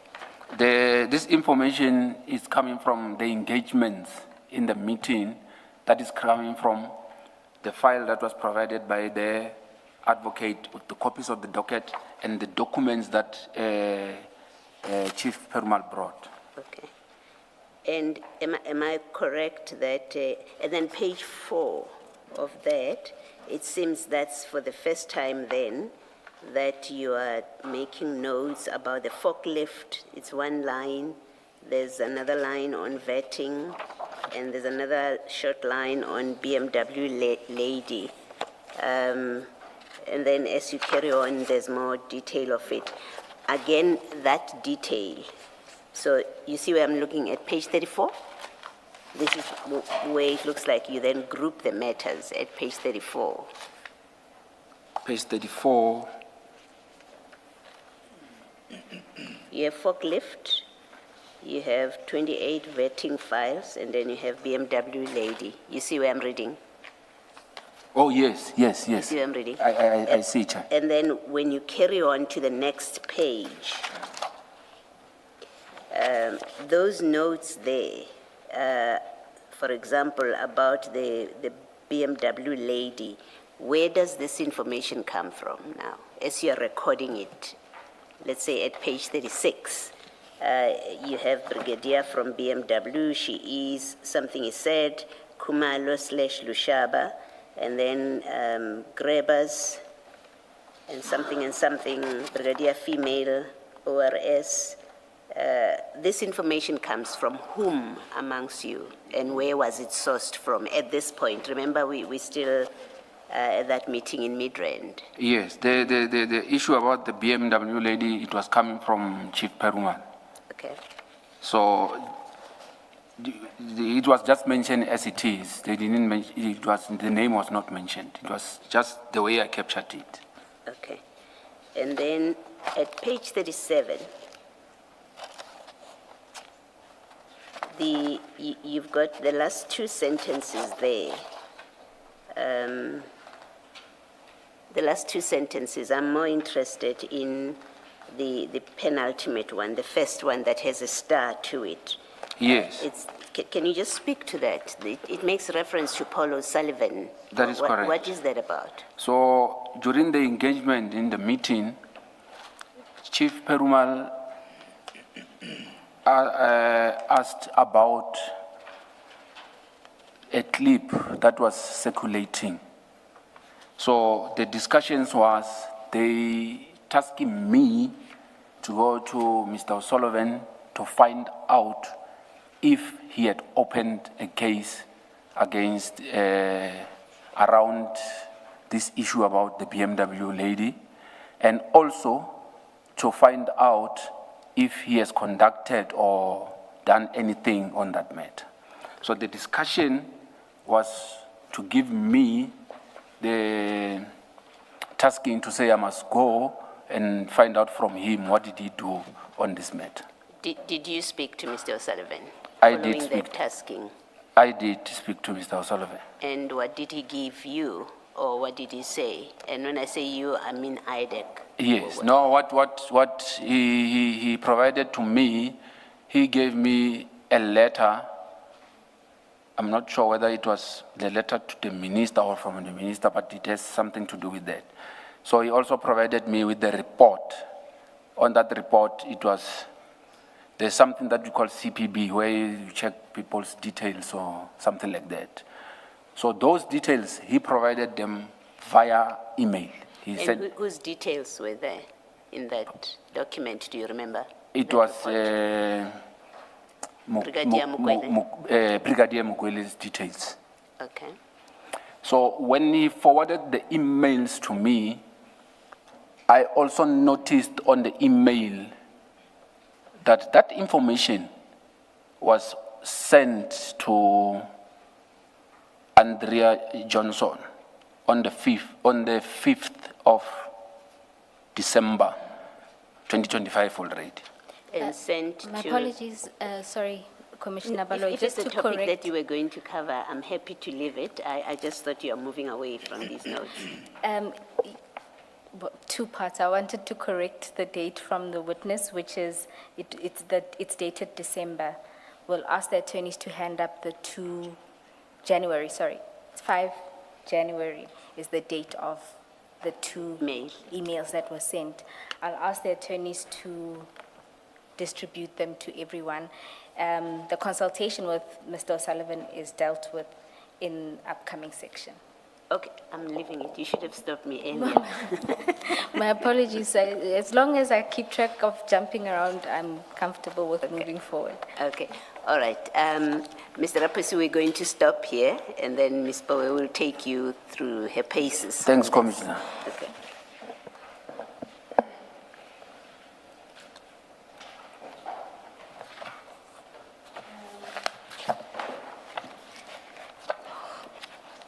While we get the email sorted, I'm just going to move forward to the next consultation that happens in the order of things. Mr. Raphesu, if we can then go to paragraph 38, where you deal with your consultation with Mr. Adams. Can you explain what happened on that occasion? On this occasion, Cape Town consult with Mr. Adams. We interview him. He provides us with further information that we asked for. Just to cut the matter short, we obtained the supplementary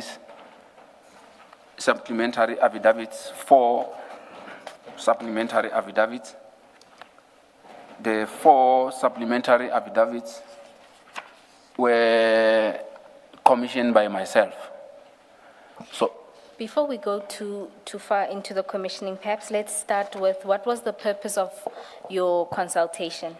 The purpose of the consultation was to provide Mr. Adams with an opportunity to clarify issues about the dockets. And before that, we became aware that he was complaining that he could not have put most of the information in the dockets. So we wanted to find out from him what more did he have to give to us. Okay, and through that process, you were then with him preparing supplementary affidavits. That is correct. Would this be supplementary to the A1 statements that were in the dockets? That is correct. Now, I just want to use one as an example, one of the supplementary affidavits. If we can go to file 9, page 3485, I think is where the first one is.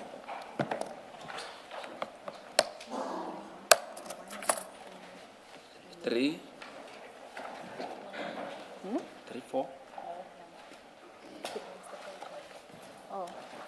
3485.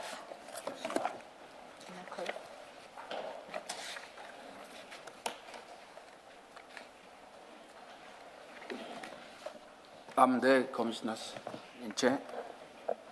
Okay, so you will see there.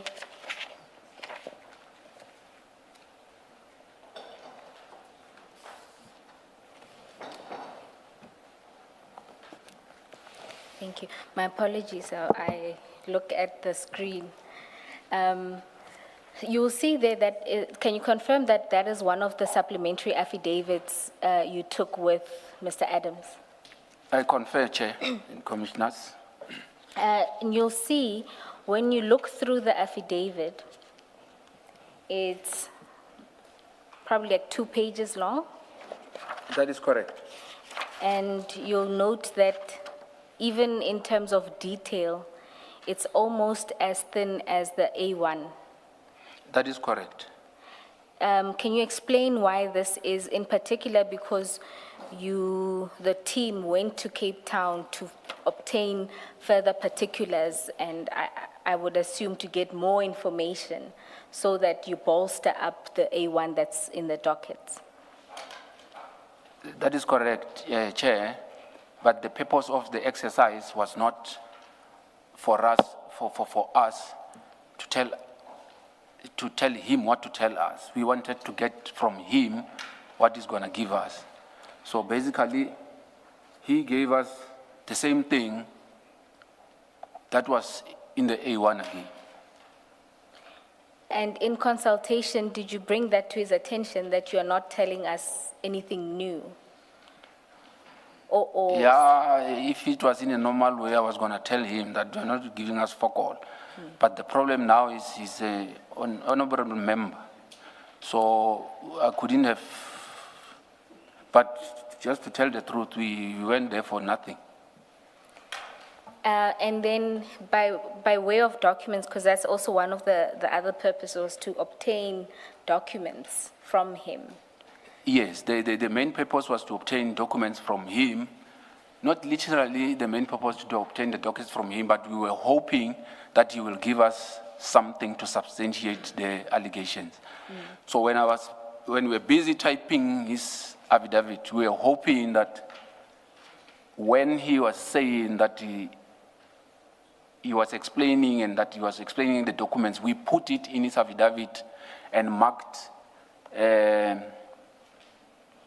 put it on the statement that he will be attaching documents.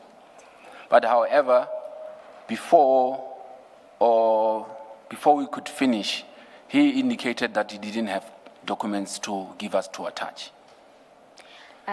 Just for the record, an example of when you would indicate that a document would be attached, if we can look at the affidavit in relation to the forklift matter, which is at 3487.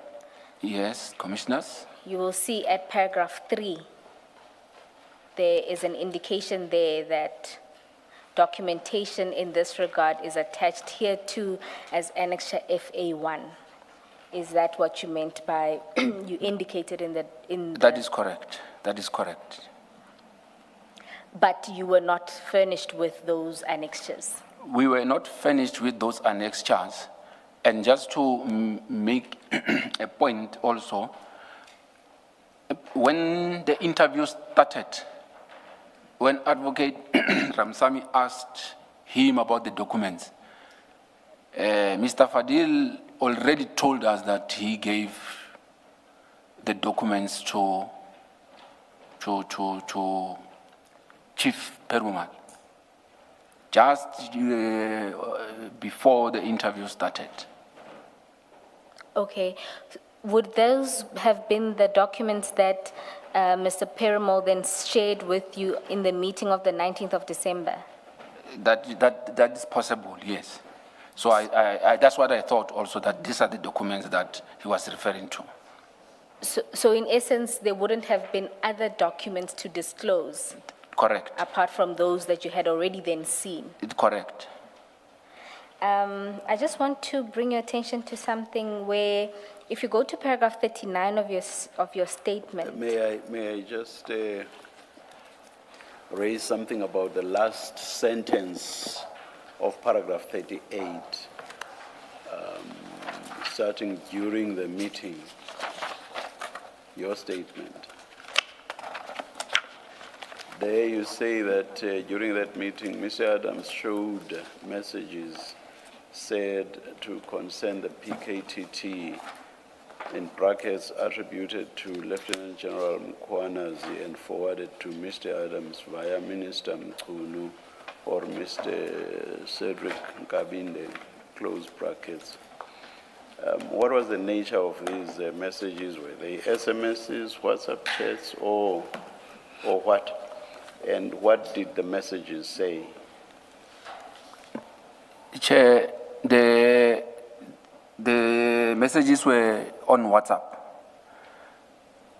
So while he was showing me the phone, he was explaining that these messages are saying this. But when I looked at the phone, I read, but it was just a message that says,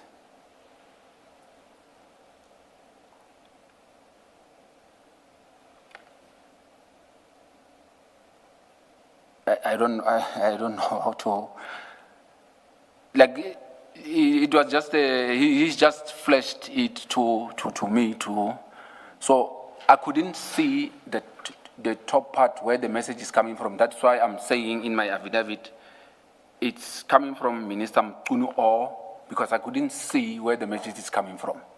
So on the last part of the phone, also I couldn't see,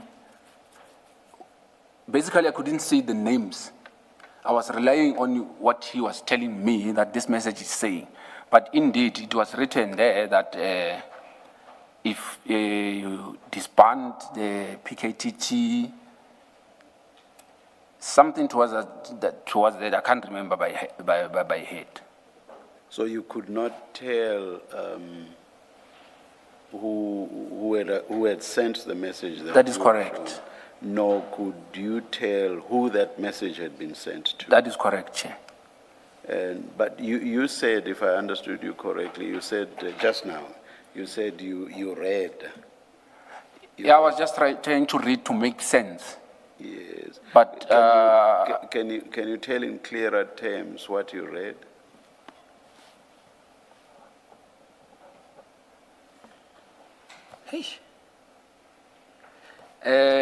It was what I read. It was a line was saying, if you disband the PKTTs, I can't remember the other ways that followed, because while he was showing me, he was talking and telling me, "Did you see here? He's saying." And you say the messages were attributed to General Mkhwanazi. Was it Mr. Adams who attributed the messages to General Mkhwanazi? That is correct, Chair. So he said, here's a message that came from General Mkhwanazi. That is correct, Chair. And what did he say regarding the forwarding? What exactly did Mr. Adams say?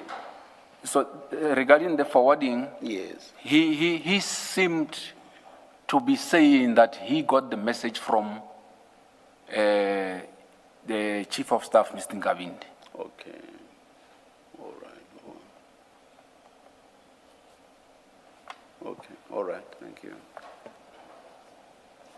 We maybe deal with the 6 January affidavit so that we don't have to come back to it.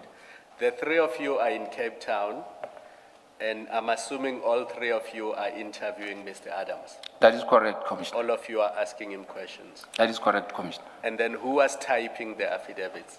Chief Perumal was doing the typing, Commissioner. Was doing the typing. And how did you end up being the one commissioning the affidavits. Was there a discussion about that?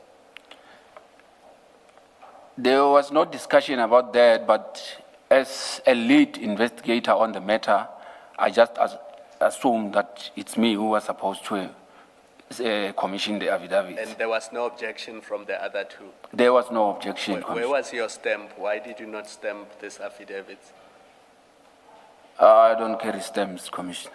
And the three of you, did none of you have stamps with them? No, we didn't have the stamp, Commissioner. And nobody even raised that as an issue? No, it's not an issue. Who has the stamp? You know, the three of us here. No, it was never mentioned. We would say, do you have a green pen? And Chair would Oh, have yes. a green pen, and that's how we would deal with it. No, Chair. There was no Curious stamp. to understand, how did that process unfold of you ending up commissioning the affidavit? You see, he has a green pen with him. So when we need a green pen, we will confer and say who has a green pen because we want to mark something. But I'm interested to know the process that led to you commissioning the affidavits. And what did you do with them afterwards? Did you give them to Chief Perumal, the affidavits? The process of commissioning, I'm just going to put it from the knowledge that I know. Mr. Perumal is not a person that will want to put his signature or name in any document. From what I know is, even if you write in your affidavit and you mention him, he is going to fight with you. He doesn't want to be put on any affidavit. He doesn't want to be named at anything. But operationally, he leads everything. So I just assumed that because I'm the lead on this, I have to commission. After you commissioned these affidavits, Yes. What did you do with them? I provided the affidavits to him. You gave them to Chief Perumal, That is correct. and then the three of you flew back to Johannesburg. What happened? So when we flew back, then I can't remember at what point did they come back to me, because remember I have to record in the docket that I'm filing this affidavit in the docket, which I did. No, I'm more interested in, you are done with the interview, you Yes. are in Cape Town, you are now coming back to Johannesburg. Did the three of you fly to Johannesburg together? No, I think the two of us, I advocated myself, we flew back, then he flew back to East London. Yes. Where I'm leading to is, was there a time during the 6th when Chief Perumal was alone with Mr. Adams and the two of you, being you and Advocate Ramsamy, were not there? Yeah, there is a possibility that we were not together at all the times. On the 6th? On the 6th, yes. And then while Mr. Adams was there, because it may be that you are not together at the same time, but Mr. Adams is also nowhere around. During the period when Mr. Adams is around... No, I missed the question. Yes. Was there an occasion or a moment when the two of you were somewhere else and Mr. Perumal was alone with Mr. Adams? No, that never occurred.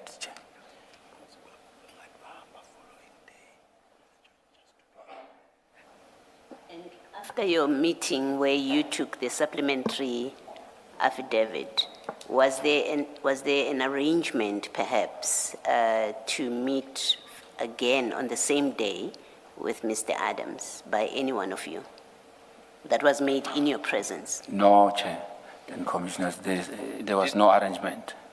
Did you sleep in Cape Town that day and come back the following day, or did you come back on the same day? No, we came the following day. The 7th of January. That is correct, Chair. Thank you.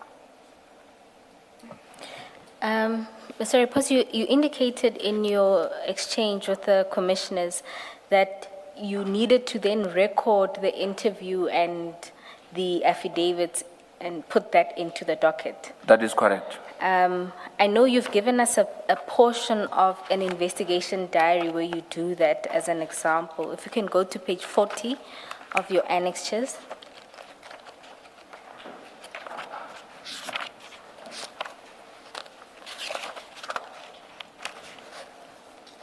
Which table flag, Ms. Bowen? My apologies, Chair, it's MRR 5.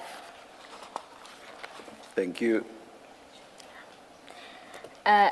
You will see there at the beginning, is that the entry that you did post after your consultation with Mr. Adams? That is correct, Chair. And if Mr. Paramore did an affidavit, would it also be recorded in this diary, if it were possible that he did? That was supposed to be recorded, Chair. And then, just for completeness, at paragraph 40, you note there that after the consultation, you took 4 supplementaries. That is correct, Chair.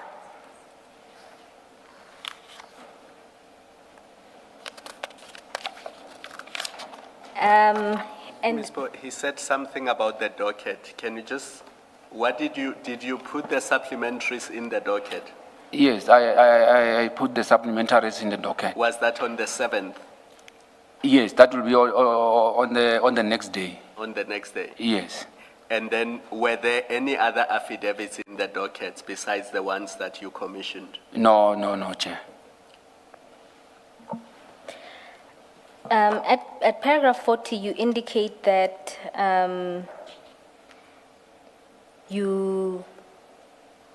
there's a matter of serious concern that you saw, including that there's there's since been an A1 affidavit in the Mokwele matter that purports to have been commissioned on the 6th of January. You see that? That is correct. Can you, in sum, just explain what your concern is there? So my concern is, on the day in question, there were only 4 supplementary affidavits that were obtained. And if that purported A1 is indicated that was obtained on that day, on the 6th, it was not obtained in my presence. So I'm basically also indicating that if there is a possibility that it was obtained on that day, well, I can't dispute that, but it was obtained not in my presence. I also indicate that the information that Mr. Fadil Adams provided to us on that day, he never said anything about what was contained in that A1. And it could not be that it was obtained on that day because that information was not readily available at that time. And just for completeness, if you can go to file 9 at page 3483.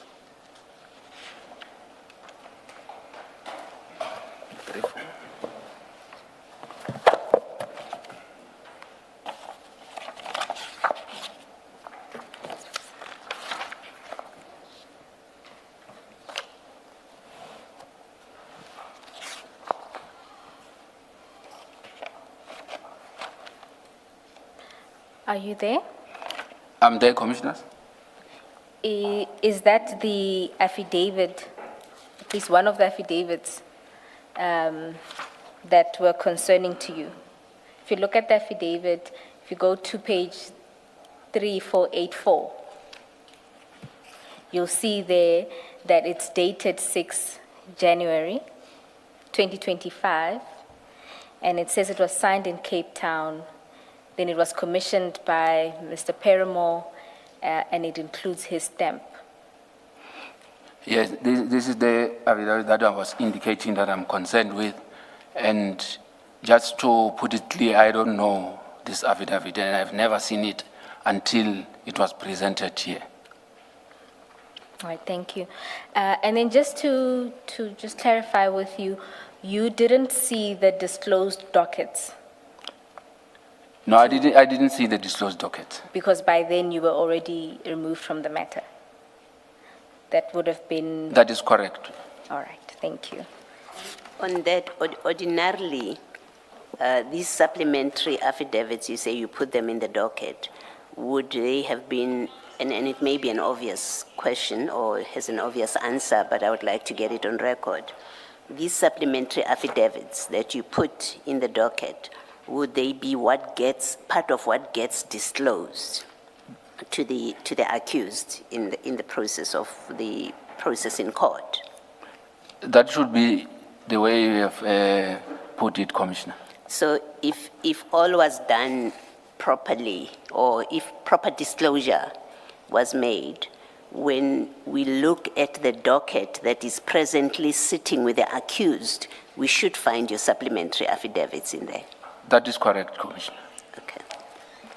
The question I asked you earlier about what you put in the dockets, the affidavits that you commissioned, if they were not in the dockets when the dockets were shared with the accused, that can only mean that somebody swapped the affidavits that you commissioned for the affidavit that Advocate Poe is showing you now. That is correct, Chair. Not only swapping, it can also be that the others were hidden so that they cannot be, so it can either be.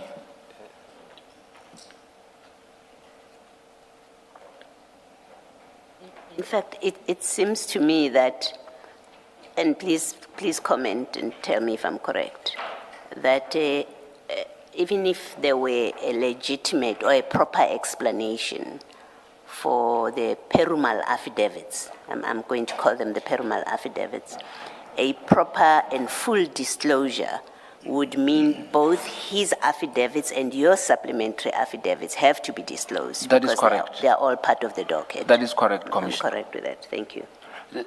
Even if, or let me just put it like this. Because there was already an A1, the reason for us to go there was to obtain a supplementary. Even if there was a statement that was supposed to be obtained by Mr. Perumal that day, it was supposed to be marked as supplementary also because it's supplementing something. It cannot be that it's just an A1 without any mention of supplementary or what. Now, in this interview with Mr. Adams, and I just want to use as an example one of the your supplementary statements. So the one at 3493. 3493. And that's your supplementary affidavit, which deals with the allegations about the PKTT. That is correct. And the use of the Secret Service funds, right? That is correct, Commissioner. Okay. So you have not seen the original 27 affidavit, which speaks about the PKTT. You hadn't seen it at this time. No, as far as Mr. Perumal and Ms. Johnson yes. are concerned, you've never seen that affidavit when you meet with Mr. Adams, right? Thank you, Commissioner, yes. Okay. But you are now in a meeting with the complainant in the presence of Mr. Perumal. What do? Do you say to him, what do you have to tell us about the political killing system? How did you manage that? And did Mr. Perumal not stop you? Did he sit quietly as you are talking about the PKTT with this complainant? The witness just volunteered the information. And from what I was gathering when Mr. Parumal was trying to interject or maybe say something, he was just pushing him. It looked like maybe they fought about something because he didn't even want to entertain him. So the witness just volunteered this information and we put it exactly as he was saying. Yes. And now this information now is now corroborating what I've explained already that I saw on the 27th, because he was explaining the same information and on the same sequence. Okay, so when he volunteered, as you say, and again, I'm using this PKTT as an example, the others as well, your supplementary statements that speak about Madondo, the forklift, my question applies to them as well. So when he speaks about the PKTT, he wasn't, he didn't express any surprise, why are we talking about the PKTT? Because I never said anything about the PKTT. Not at all. There was no issue. There was no issue. So when you take his supplementary, you understood from that interaction that he's building, he knows he's building on the section 27. That is correct, He spoke Chair. about these various topics. That is correct, Chair. Okay. So just to indicate further, the same name of Dlamini also came up. Yes. And I also informed him that I know Dlamini. Yes. So we had a small conversation about it, but we left it at that. And Chief Perumal didn't say, but we are here to talk about Mukwele. Why is he talking about these? No, many he other never things? said anything. That. Thank you. Thank you, Ms. Paul. Just to complete your point about the Cape Town Pretoria affidavits commissioned by Chief Perumal, you said they too should have been named supplementary affidavits. May I take you to page 3483? That's one of Chief Perumal's affidavits, or rather affidavits commissioned by him. You see there between the tram lines at the top of 3483, there it says affidavit. An affidavit is not preceded by supplementary. That is correct, Chair. I confirm that. Yes, whereas if you compare it with the affidavit at 3485, which was commissioned by you, there you do have supplementary before affidavit. That is correct, Chair. I confirm that, Chair. All right, thank you. And then, Chair, to make one last point on this topic, we've handed up 3 documents. I'll just deal with one, the one that's related, that has the presentation attached. It's an email dated Thursday, 16 January 2025. Just to avoid referring to the exhibit, I propose that we number it as the next annexure to his statement and to mark it MRR 12.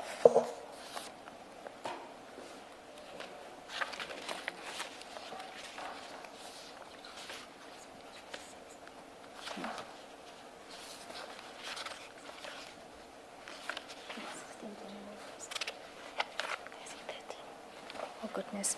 My apologies. Apparently, I said 13 January. It's 16 January. The email. Oh yeah, the time 13:31:01. Yes. Thank you. We will be using it And you say we should call it MRR 12. 12. Oh, thank you. We will be using it for a different point, but on this aspect, if you go to page 5 of the presentation, this presentation was provided by the witness this morning, hence the late edition.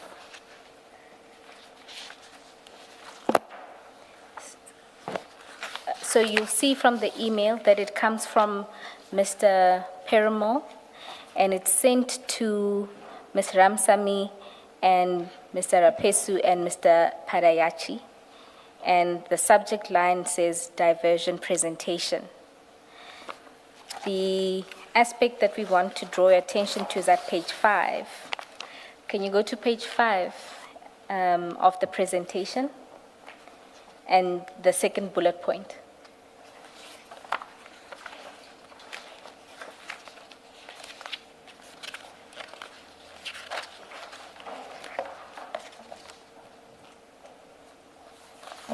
I'm there, Chair.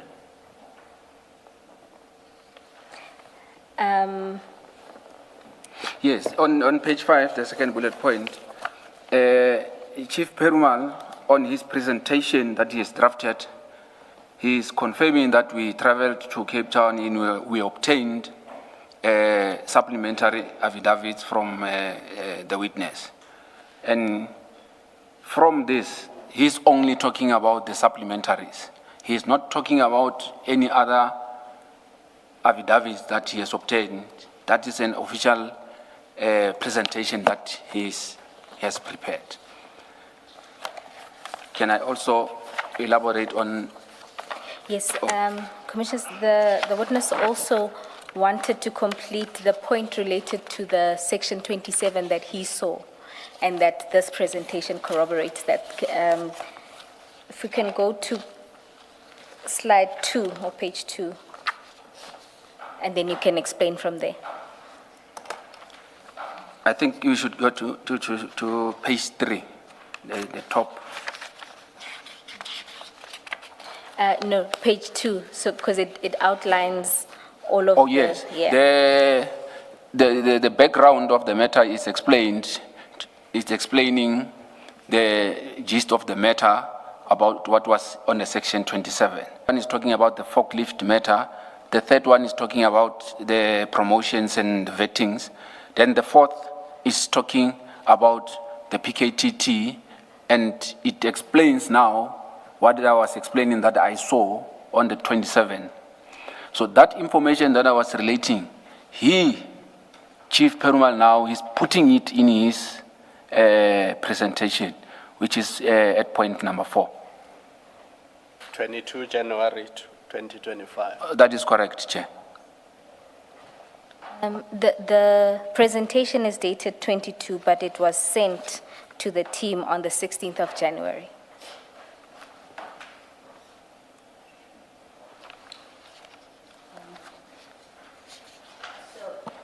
And this presentation, was it delivered? It was delivered, Chair and Commissioner. And it's delivered as in it was presented? It was presented.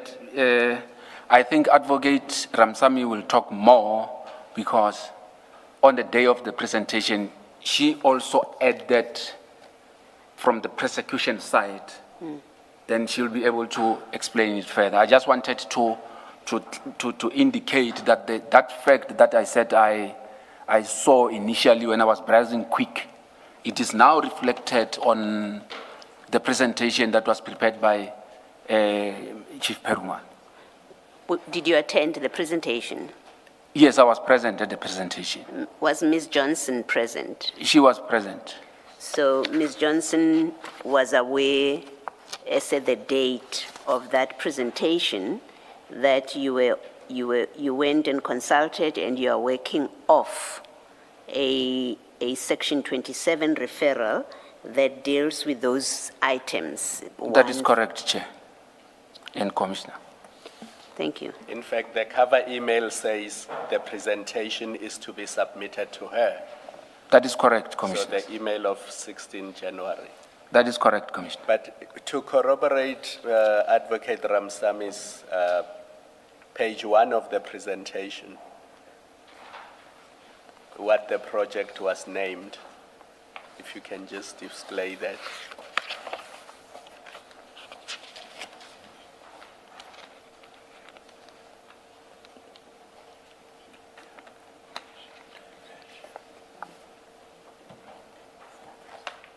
Just very quickly, do you know where the name comes from? Why was it called Operation Diversion? Chair and Commissioners, I don't know where the name came from, but I know it was called Project Diversion. Enlighten us. I can't say more, I just know that it was called Diversion. But as to how did it come about, I don't know.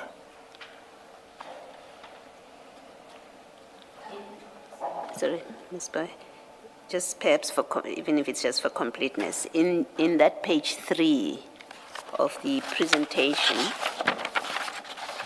the very last paragraph, it says, and further suspects, this is the Member of Parliament, he makes the allegation about General Kumalo, senior managers, together with General Lushaba, for abusing COVID funds, and then this is the part, and further suspects that the National Commissioner, General Masemula, may be involved in some of these allegations. Do you recall Mr. Adams saying that in your consultation? And if he did he say more than just I suspect? Did he say why, if he did? I can't recall this part, but also I can't dispute that it might have been said. So You have no recollection? I don't have any recollection of this, Chair. Thank you. Commissioner. Number 3 at page 2. What was that about? Was it about the Brigadier Mukwele matter or not?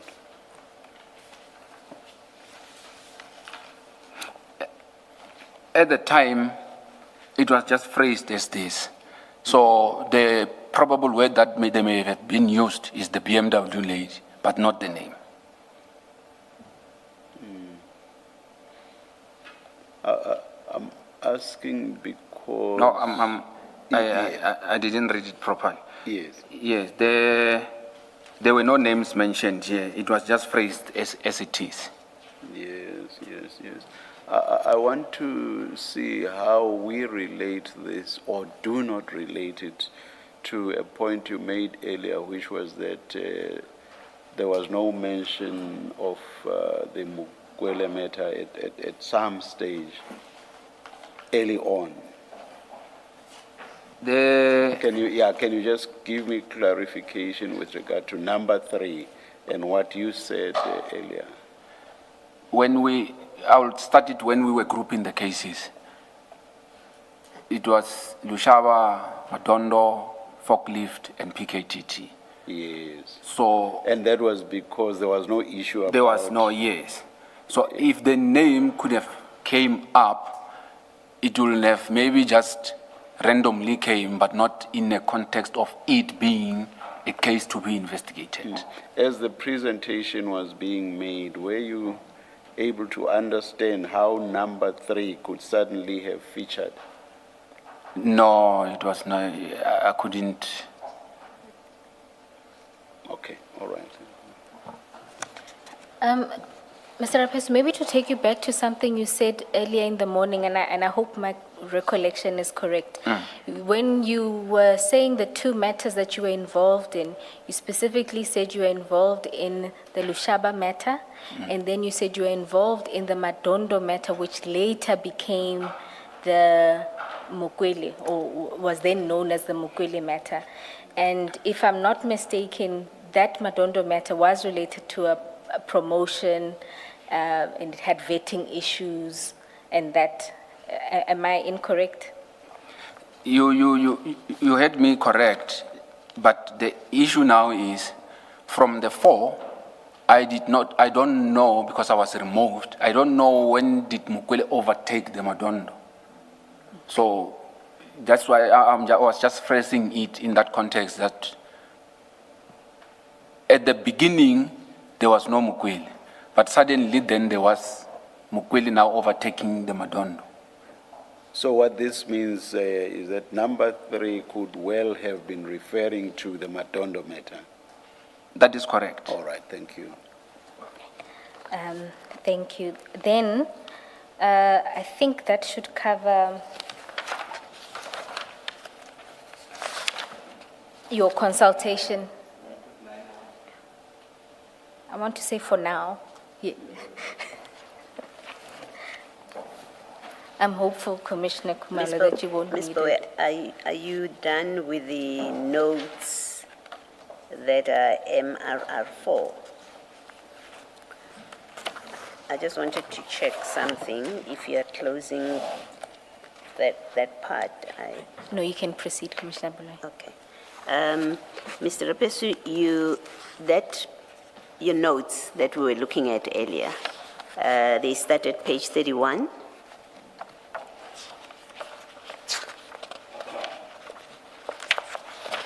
And it's really a short question. If you look at page 32, and that whole page seems to be concerned with the housebreaking at General Lushaba, the housebreaking matter, or the General Lushaba matter. That is correct, Commissioner.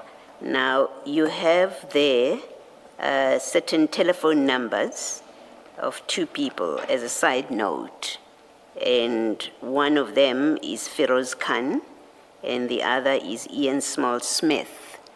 Do you remember why? Who gave you these, and why? What were you to do, if anything, with these numbers? If you remember. If I remember well, these numbers were provided by Chief Perumal, and Mr. Feroz Khan was one of the people that was identified that he will shed more light about the topic that we're talking about. About the Lushaba matter. Well, maybe. Yes, about the Lushaba matter. Because the page looks like a Lushaba Yes, discussion. it was mentioned that he will shed more light, and I think it has something to do with the reporting or something. It has something to do with the lost items that were reported to Khan, something like that. Okay. So he would shed light on that. That is correct, Commissioner. Okay. And then the second name, is that a SAPS person? Ian Small Smith? Hey, I can't remember. Okay, you don't remember what was I said can't about remember him. what was it all about. Okay, thank you. Thank you, Ms. Bowe. Thank you, Commissioner Baloyi. I'm advised by Advocate Siegels Nube that Mr. Ian Small Smith is an attorney. I thought there might be another one in the SAPS. My apologies. And that I'm advised is according to Ms. Ramsamy. It was a poor. Hey, here's a double, triple. Commissioners, we are then going to move to the next topic, which is the instructions to subpoena General Lushaba's bank records. Mr. Raphesu, can you just explain briefly what happened in this regard, the instruction and how it came about? What has actually happened is Advocate Ramsamy came to my office with a piece of paper indicating that the head of the office, Advocate Johnson, wanted me to draft a Section 28 subpoena. So I had a conversation with Advocate Ramsamy to say, but this we can't do because we don't have anything in the docket that talks to that. And I was raising my concern to say, if we do this, I'm not going to be able to explain tomorrow why I subpoenaed these documents. So I must say I was very harsh. Was it the first time you heard about this 50 million rand need to get a subpoena or a matter relating to this? At that point, it was the first time I was hearing it. So I was a bit harsh on her to say, no, I can't do, like, I even used those words that we use yeah. So, but eventually, she said that she's going to take my message back to the head of the office to say, so she wanted me to put it in a nicer way. So I did send a WhatsApp to say, can we at least stall or maybe wait until we get further information before we move on this? And just so that we can, let's go to your message. Although I'm interested in the harsh language, but I'll just proceed to the message that you sent. If we can go to file 10 at page 172.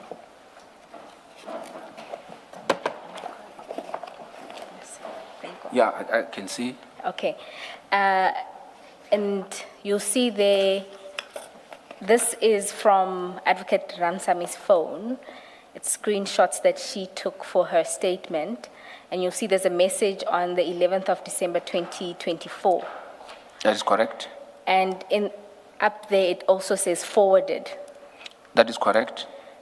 Can you read that message? Good morning, Advocate Drew. I have noted your instructions to prepare the Section 28. I was suggesting that we stall or park it until we consult with the complainant. The reason being that his affidavit are not drafted properly. We need to consult with him so that we may be in a better position to do same. I'll prepare them in the meantime so that after consultation we can move. We could move faster. Thanks. So is now this the message that you sent? That is correct, Commissioners. Advocate Ramsamy testified that she then forwarded this message to the ID. Maybe before you do that, the complainant that you referred to in your message to Advocate Ramsamy, who are you referring to when you say we need to consult with the complainant? I'm referring to Mr. Fadil Adams, Commissioner. Because you thought that this comes out of his complaint? That is correct, Commissioner. Okay, thank you. After you sent the message to Ms. Ramsamy, what happened? Did she get back to you about? She did get back to me, but she indicated that the ID did not take kind of me questioning her. So we were summoned now to Advocate Johnson's office, where now she now instructed me to draft the Section 28, and that's now when she explained that she got information about the 50 million, the slush funds and other things. So she also instructed me that I must do those 28 as in now, because she wants to sign them before she left the office. And did she indicate where this information was coming from and or which docket it was even related to? No, it was not mentioned.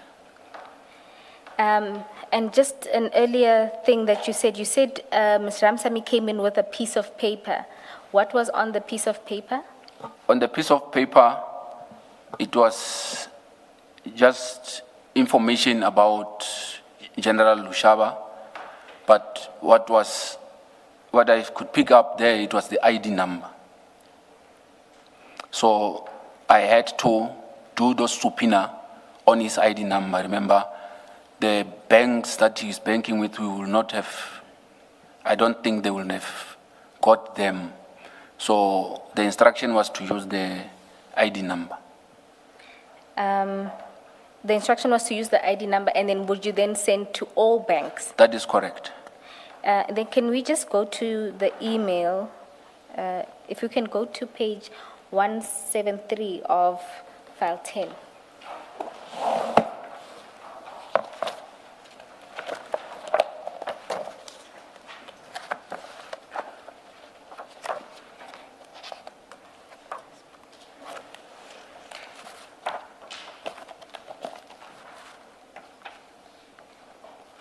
I'm there. Is that the email that you sent? That is correct. And why did you put that subject line? The subject line, I think I did deliberately so that it can stand out from the others, just to show that there was a problem with this thing. So I wanted to be able to identify it sometime in the future, so that I can be able to point out that there was an issue with that instruction. So what Please was your read- choice? Please What was- read that subject line into the record. Section what? Thank you. And then if we can go to the section what itself.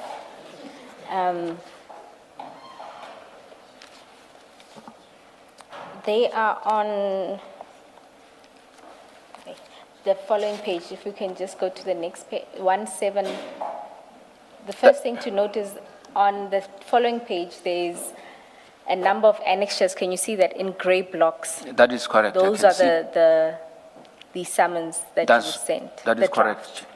And then if you go to the next page, is this one of the summons? That you is correct, drafted Chair, Commissioners. For Advocate Johnson to sign? That is correct. Now, if we go to Annexure A,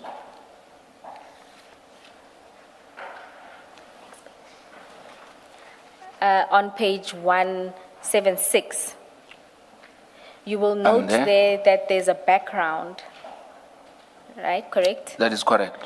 And when you look at the background, you indicate,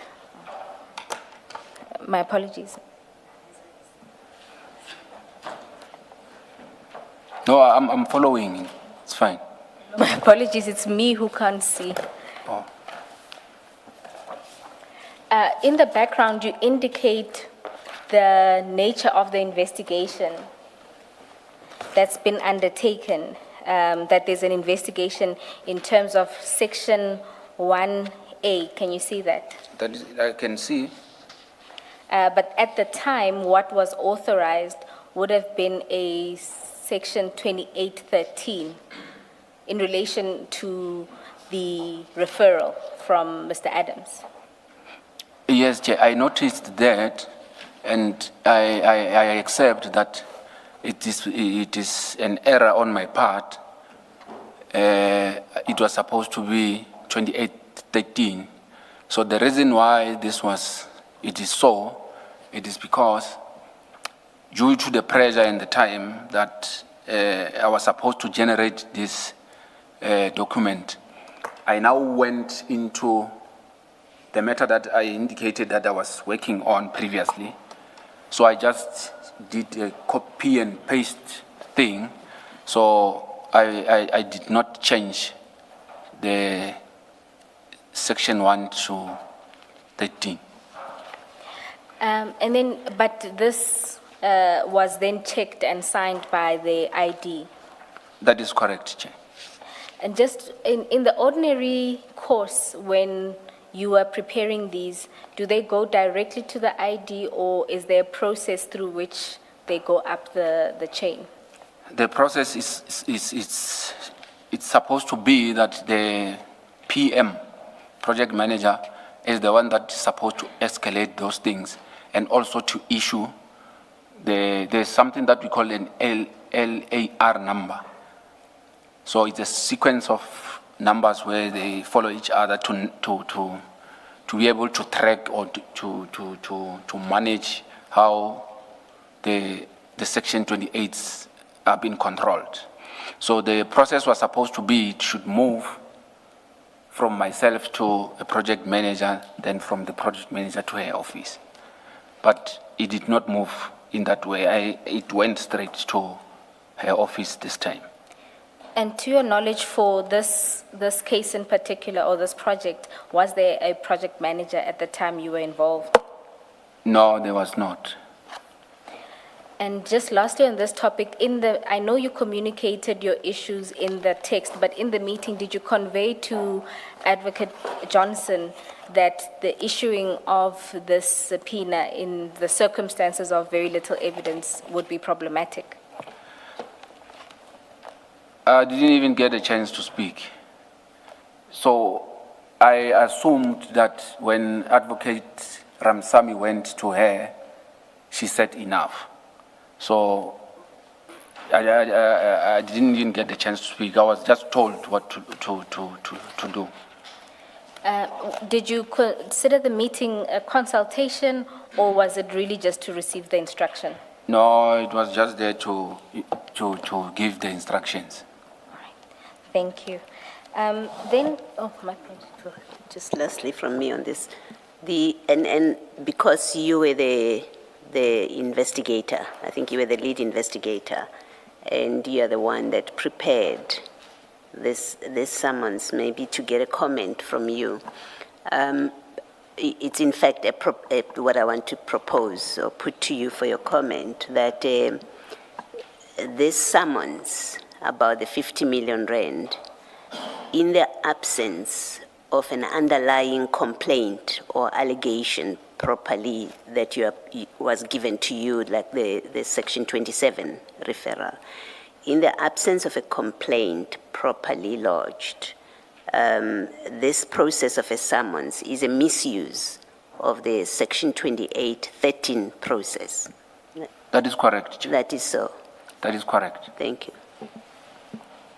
And then, just out of interest, did this process ever yield any bank statements? Or by the time a response was received from the banks, you were no longer on this matter? No, we got some results back, but when we receive those, usually we give to the financial investigator to analyze, because sometimes it's a huge document. So what I will do is I will collect from the banks, and when everything is done, then I will provide it to the financial investigator. But I was removed before that process could finish. Thank you. Then if we can go to paragraph 43 of your statement.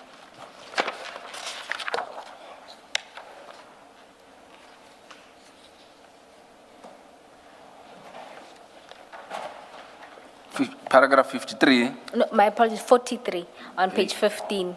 Oh.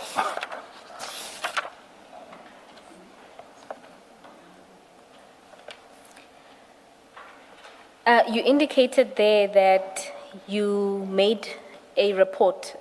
That is correct. I continued with the investigation on the Lushaba matter. I subsequently produced a report on the findings of the investigation. Then I submitted the report to Chief Perumal. And then in relation to the Mukweli matter? In relation to the Mukweli matter, I refused to work on that matter or to be involved in that matter, because while I was busy with the Lushaba matter, I became aware that Mr. Perumal and Mr. Padiachi were meeting some of the witnesses, I can say in the corners. They were meeting in some places that I was not aware of. So what will actually happen is they were booked in a hotel. So because I'm local, after work I will just go home. Then when they are at the hotel, they were making arrangements to meet people, which they were bringing affidavits that I was not aware of. So I took issue with that. I reported to Advocate Ramsamy and Mr. Sisoko to say this is what is happening, they must deal with the matter. Eventually, I requested to be removed from that matter, and I was removed from the investigation of that case only. And as a lead investigator, are the two other investigators allowed to proceed with investigations and interviews without you? No, they were not allowed to. What should have happened is, even if they informed me that they are going, what was going to be, let me phrase it this way. If they informed me that there was a witness that they are going to see, and I've agreed to say, no, it's fine, then it will not be a problem. But for them just to identify someone and go and interview those people without my knowledge, that was not supposed to happen like that. Also, the prosecution lead indicates that before an affidavit can be authorized, or it must be discussed with the lead prosecutor. So when Advocate Ramsamy comes with the presentation, I think she will be able to complete that part where she will explain what the processes were supposed to be. But from your question, they were not supposed to have done that. And do you know what kind of affidavits were being collected? From what I was informed also is that there was an affidavit of a 204 that had already been obtained and that I was not aware of. So I took issue with that also. And at what stage was that 204 taken, to your knowledge? When was it? I could say that it was just in the beginning of the start of the investigation. And why were you taking issue with that? I'm taking issue with the issue of 204s because the normal standard practice, it will be you investigate your case properly, so then when at least you are faced with the situation that you can't move anywhere or anyhow, that is the time that you can start considering those things. So, but to start obtaining 204 statement just in the beginning of the investigation, to me, it sounded like this thing is directed somewhere or somehow. And just for clarity, what is a 204?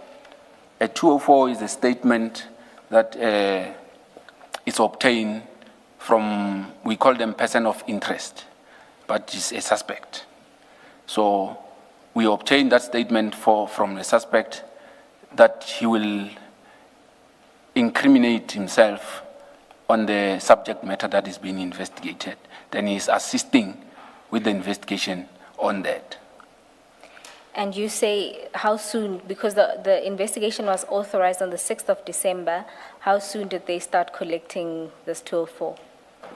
No, I can just say just some days after that.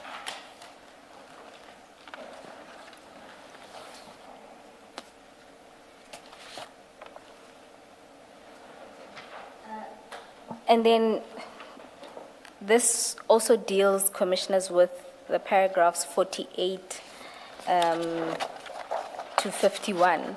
But just on the last answer that you gave, why is it problematic to get a 204 so early in the investigation? It is a problem because you are running a risk of being misled by this person of interest, because he can actually divert or push you into a wrong path. Instead of obtaining the subjective investigation yourself, so that even if you are approaching someone, you can be able to detect if he's lying or what. So it is not advisable to start things at that way. And so it was your view that this investigation was being directed in a particular way? That is correct. That is the reason why I refused and said I can't get involved into this thing. And when you raised these issues with Ms. Ramsamy and Mr. Siseko, did you get any feedback? No, they gave me feedback. They indicated that I should continue concentrating on the Lushaba matter, and the other matter, the other two guys will continue with it. So that meant that because I was a lead on all these cases, then that means from the day that I was removed, then Mr. Padiachi assumed the responsibility of being a lead on that other matter. On the Mukweli matter? That is correct. And you then retained the Lushaba matter? That is correct. All right. Chair, We are going to move on to the next subtopic. Maybe just to say that the recent exchange would deal with paragraphs 48 to 51 of the statement. What remains is a consultation with Mr. O'Sullivan and the disciplinary proceedings that were instituted against the witness. Let's continue and see How far we can how get. it goes, yeah. Now let's deal with your consultation with Mr. Paul O'Sullivan, which takes place on the 13th of January. You deal with this at paragraph 45 onwards of your affidavit. Yes, I was instructed to contact Mr. O'Sullivan and to find out from him what he was investigating and whether he had reported or opened a case, so that if there was a case open, so that we can go and also collect the case. So during the interview, or just before the interview, he sent me 2 emails. On the emails, it's the document that I've already explained, the letter and the report that I've already indicated. So on the email... Just one second. Commissioners, there would have been 2 other documents handed up.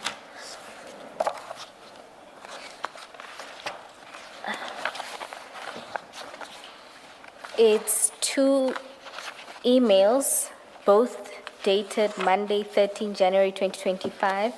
The first is sent at 14:11.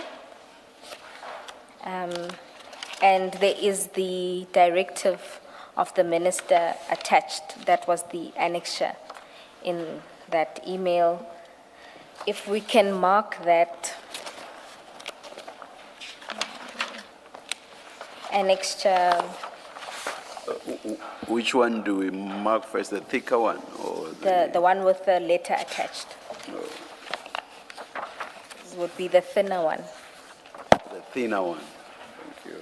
So 13, 1-3. Yes.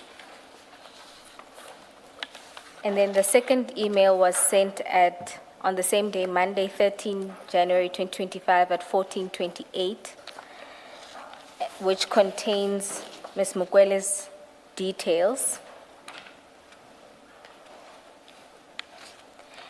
And that can be marked MRR 14. Yes, Mr. Raphesu, you're explaining about the 2 annexures? Yes, the 2 annexures, I printed them as they are, then I recorded them in the docket to be filed. So I also made an entry in the diary of the docket. And just for the record, the entry is annexure MRR 5. If you go to page 40.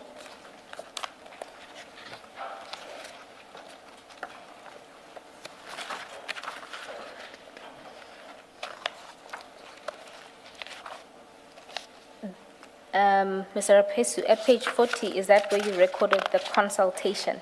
That is correct. At page 40, I confirm. That is the entry. Is it the one dated 15 January 2025? That is correct. 15 or 18? That is the 15th commissioner Thank you. and chair.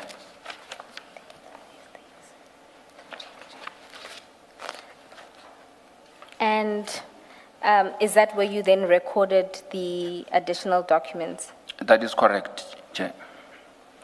Yeah, I won't dare to read your... Ms. Paul, when you first mentioned these emails, I thought you had said they were copied to Advocate Johnson. But that came from you, so I don't think the witness said that. Yes, it came from me. There was a little mistake with the cover emails. It's not the complete cover emails, but the witness can explain who was covered. There's a trailing email. That is correct. Mr. Raphesu, can you explain that what happened when you were looking at the emails that were sent? That is correct, chair. When I was looking at the emails, there is a trail that shows that this email was sent already to Advocate Johnson, By Mr. O'Sullivan. but by Mr. O'Sullivan, yes. Date? At first, I thought it's 5 December, but it should be 5th of January. But you say that email trail is somewhere, so it can be provided No, on the laptop it shows it's there. during lunch? Yes, Ms. Nube is just trying to see if we can project it quickly, but it does copy the ID and General Sibia on the 5th of January 2025. But we will That is correct. ensure that copies are provided. When Ms. Johnson said to us, as she testified, that she has never had any dealings with Mr. O'Sullivan relating to this matter, these matters, the Mukwele matter in particular, I think that's what she was asked.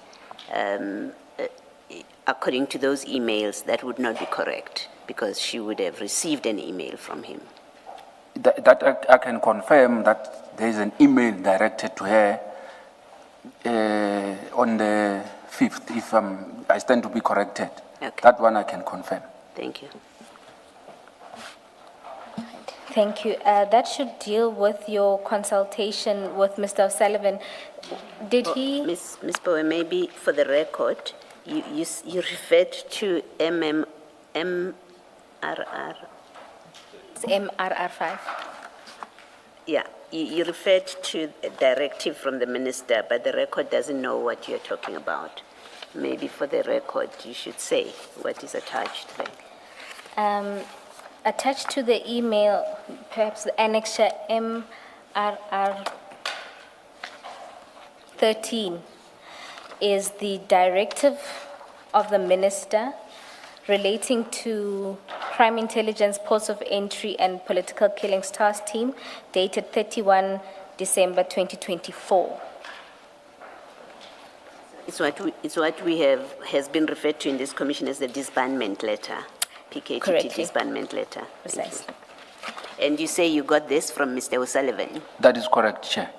Did he say where he got it from? No, it didn't say, Chair. Thank you.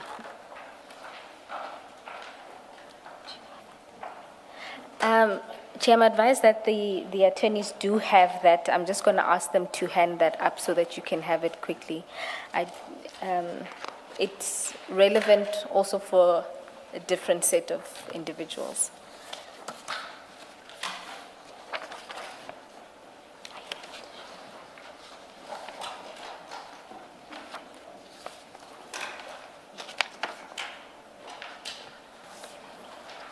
Yes, we're going to flight.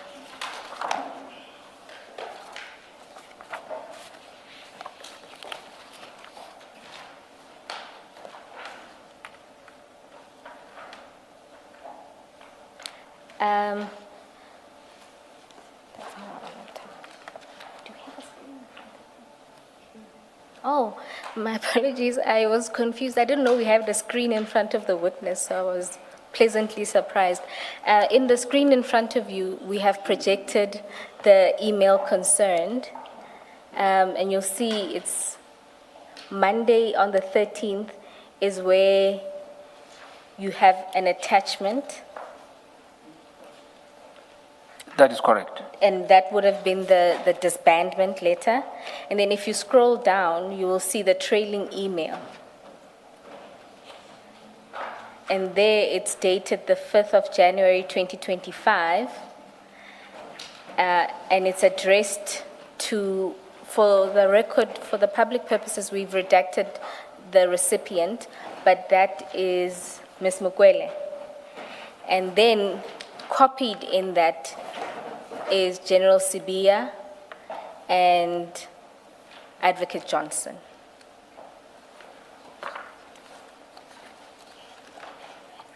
And Minister. And Minister. Minister Mkhunu is also copied. My apologies.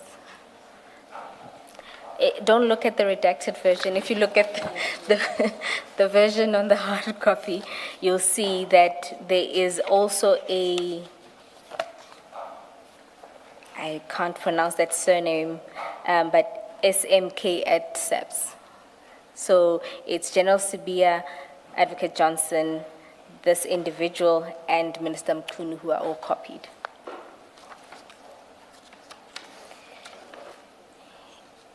And in it, I've been made to understand that this email in particular was dealt with at the time Mr. O'Sullivan was before the commission. And this was his email to Ms. Mkwelo indicating a couple of questions that he had, demanding a response from her by a particular date. And the response is to render, I'm looking at the next page, maybe we have that. So the response is where he says within 14 days, and he wants her to do all of those things, 1 to 3. Is that the Yes, response you yes. wanted from her? And Mr. Raphesu, you confirmed that this was one of the things that Mr. O'Sullivan was bringing to your attention. I confirm, Chair.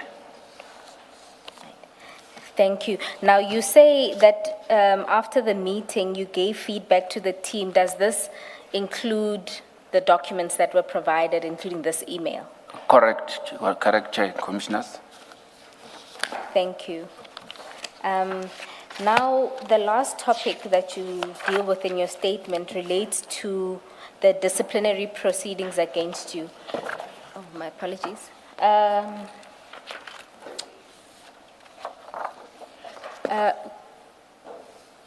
Correctly done, this is actually follows on to the first page of the cover page in MRR 13. So if you look at the bottom of the page, it'll say page 2, and this one that you just got will say page 3. So we'll just have to insert it properly into everybody's files.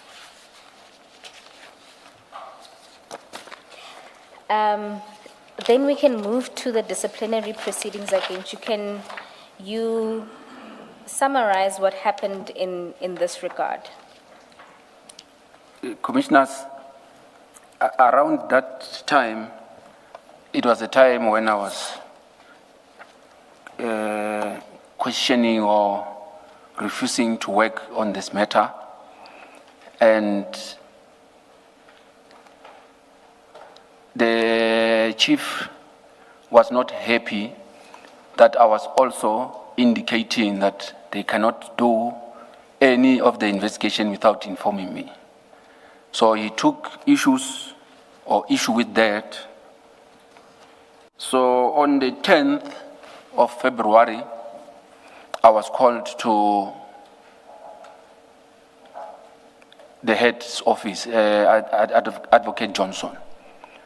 So on arrival, I was presented with the correspondence, or let me just call it a letter, that was addressed to me, indicating that disciplinary action has been instituted against me, and that I have 7 days to respond to the said letter.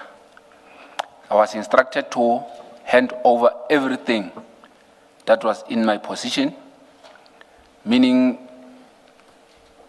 I have to hand over all the dockets, documents, everything that was in my possession. I did do so. I handed everything. Then I left the building. All right. On that paragraph, the letter that was sent to you is MRR 6, which is at page 43. And just in sum, what were you being accused of? And in relation to what matter?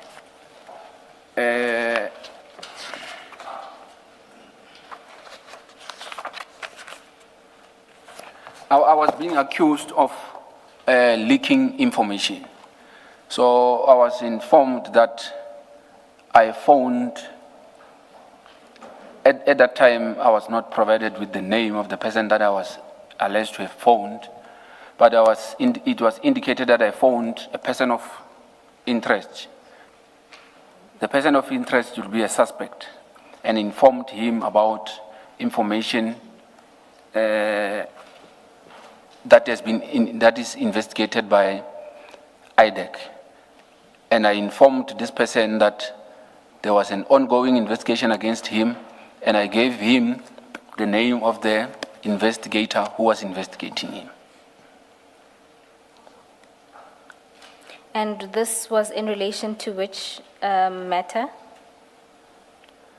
I can't say in relation to a matter because it was just allegations put like that. But later on, I became aware that this person that is alleged that I phoned, it was Mr.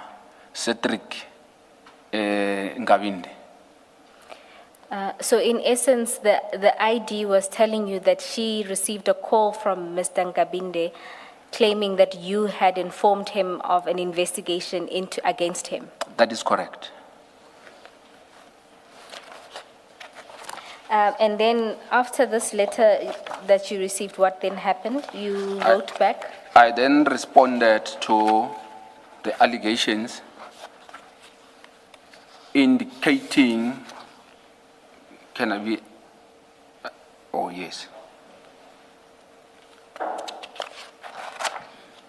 I then responded to the allegation indicating and denying that I leaked information to Mr. Ngabinde, and I also put a version of what had actually transpired prior to this incident happening.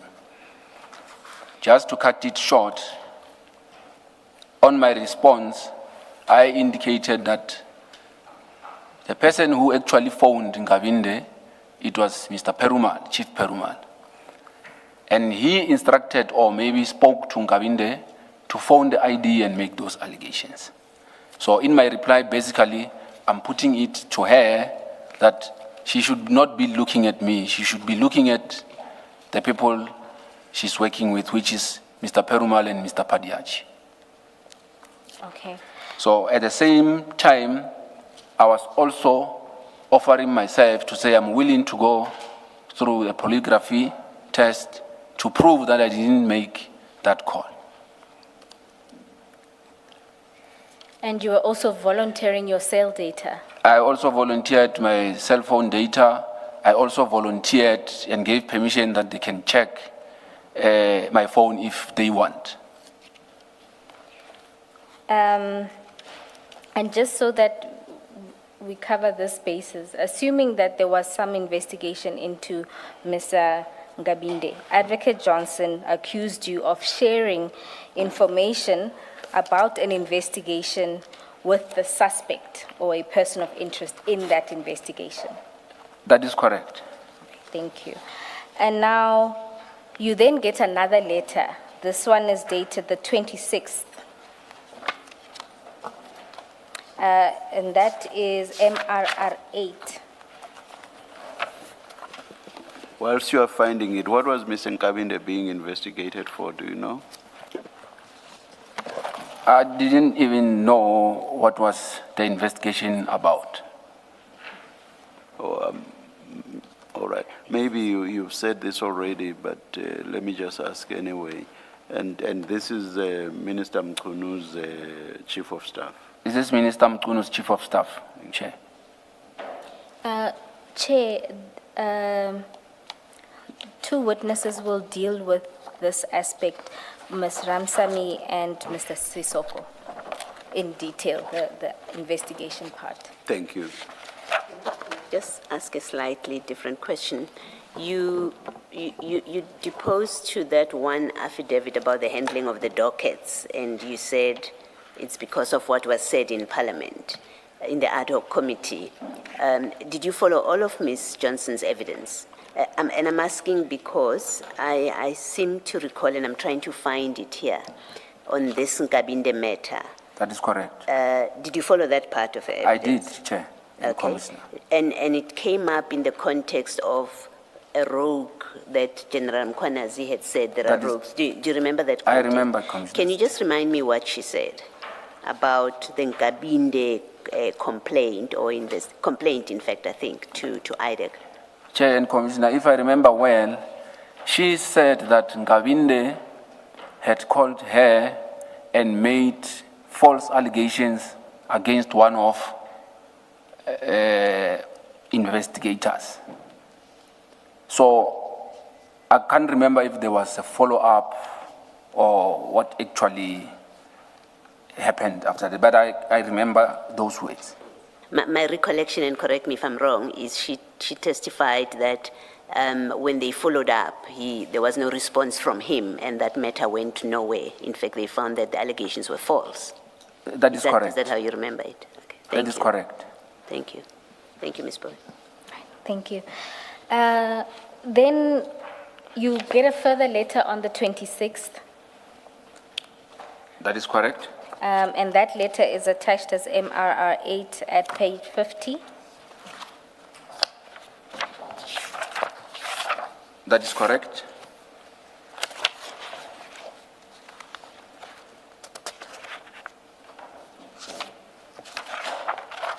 My apologies, I just missed that an affidavit that you did, which is MRR 9.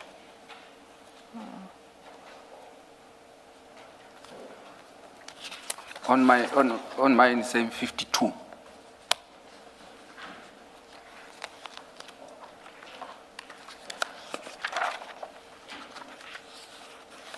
Yes. And there, in that affidavit, you again explained your position. In the affidavit, I'm explaining my position, and I'm also indicating that there were further charges or further accusations that were made. And I'm also denying those further allegations. Do you recall what the essence of those further allegations were? I think they will be contained in the letter that I received before. I don't know if it's attached.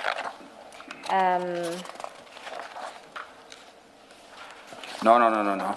The meeting was in person. Okay. So it could be that. Is it where you say you attended a meeting on the 2nd of April 2025? That is correct. And that is at paragraph 3 on page 52. 52. That is correct. And what was the essence of those new allegations or additional allegations? In fact, they were just trying to substantiate and to put more information that will try to indicate that it was indeed me who phoned, and they were trying to supplement it further to qualify that I'm actually the person who contacted Mr. Ngabinde.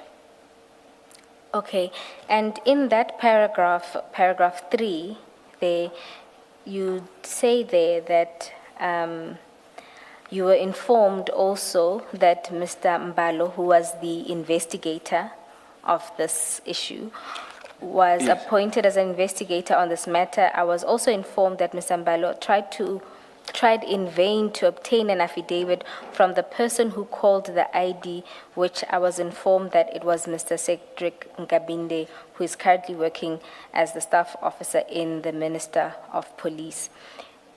So they told you that they were not even able to obtain a statement from Mr. Ngabinde. Yes, there's one of the reasons why I requested that he provide an affidavit. I knew that he will not provide because this thing was just concocted. It was just fabricated to look like it's legit. So I requested that he put an affidavit so that he can put, I can't use. You can say it in whatever way. We are multilingual. No, I wanted him to bind himself legally that he's saying that I did that, so that he can have consequences. So, but he refused to write the affidavit. And also, I need to indicate that Mr. Mbalo, he's from East London with Mr. Perumal. So the fact that they put him as an IO on this matter, it then meant that obviously Chief Perumal will be guiding the investigation. So it then means that Mr. Perumal will be a referee and a player in this process. So why I'm saying that is he's actually a complainant because he's the one that said Nkabinde must phone. He's also a witness because when the phone was made, he was with the head of the office, Andrea Johnson. He's also a suspect because he's the one that orchestrated this thing.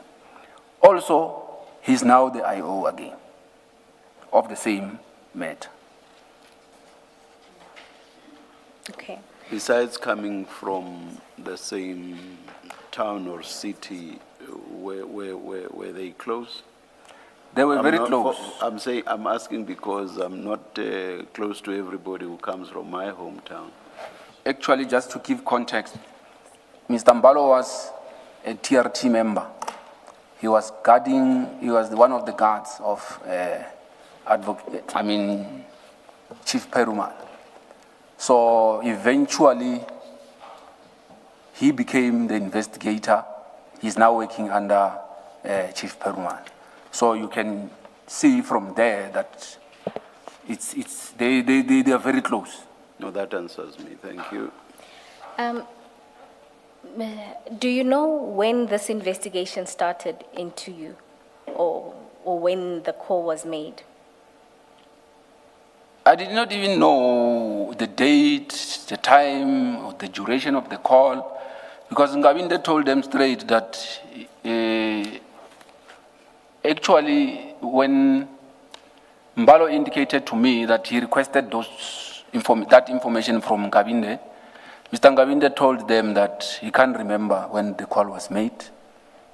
And it's recorded on my affidavit that this is what Mbalo said to me. So as things stand, I don't have the date of the call. I don't have the date in the form of hours, minutes, or seconds. I don't even know the duration of that call. It was never put to me that on this date I did this. I don't know when that call was made. And are you aware when the ID launched an investigation into you? I will presume that on that day that I was informed, on the day that I was informed that Mr. Mbalo is the IO, I presumed that that was the start. Okay. Ms. Pewa, if you look at page 43, if you hadn't, and you have from paragraph 7 there, and 8, 9, that's Ms. Johnson. Maybe you want to put it to the witness, it might refresh what discussion they had. So now if you go to page 43 at paragraph 7, Correct? you'll see there in the letter, Advocate Johnson records that she started receiving the calls on the 29th. You see that? That is correct. And that it's only on the 30th when Yes. she got an opportunity to speak with that person. That is correct, but also these dates relates to the dates when she received a call, allegedly received a call from Nkabinde. The actual call to Nkabinde, no one is talking about it, where he's alleging that he received a call from myself. Okay. And then just I want to point your attention to something else. If we can go into file 10. My apologies, Commissioner Kumalo. At page 245,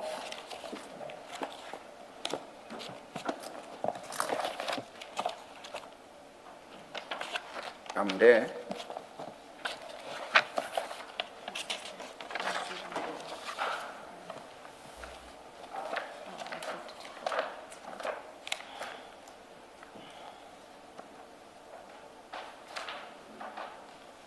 All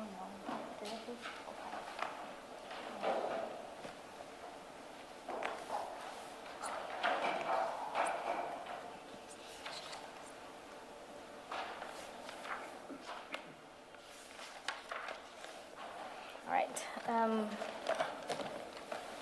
You will see there is a screenshot that was provided by Ms. Ramsamy. Okay. And then you'll see that on the 30th,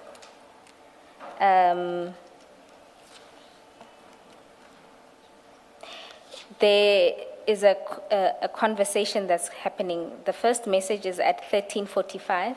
You see that? I can see that, And Chair. it says, "Afternoon, Advocate Johnson, please advise authorization for the NGAB standalone. Must it be done as a Section 2813 or 28.1? And then there's a response to that, and it says, "We'll check. We will need to talk. Something terrible has happened. Whatever you do, don't discuss anything with NGAB with Mantsha. When you hear what I have to say, your heart will break. And that's at 13:55.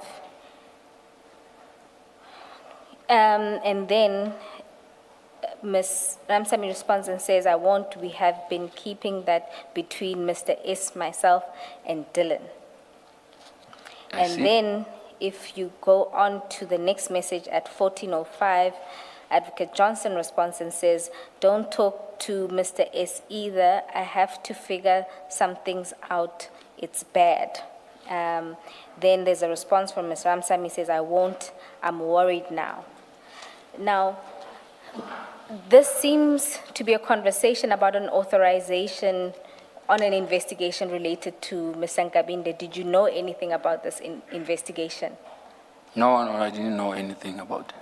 And it seems that Ms. Ramsamy confirms that they've been keeping this between herself, Mr. S, and Dylan. No, I saw that. And just to confirm, who's Mr. S? Mr. S will be Mr. Sisoko.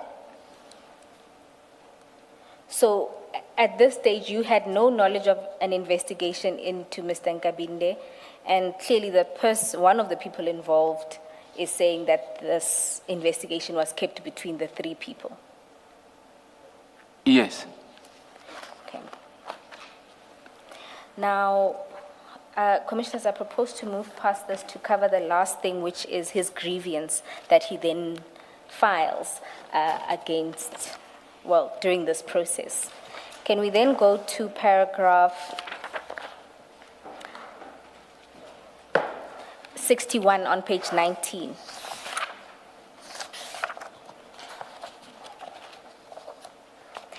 Can you explain the process that you followed in lodging the grievance and what has happened in regard to that grievance?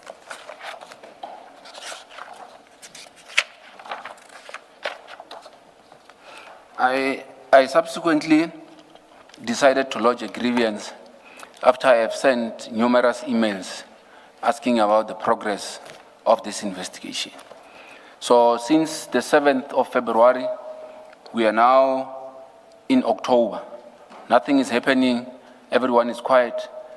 There's no information about the polygraphy. There's nothing. There's no update. So I decided to send emails to say what is happening. None of the response is coming.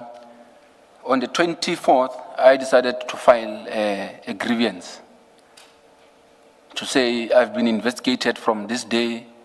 Still today, no one is saying fuck all about this thing. Oh. Yes, nobody has said anything about the matter. That is correct.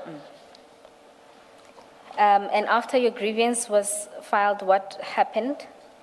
Was there a response to the grievance? As we're sitting here, there's nothing. I have not heard anything since then.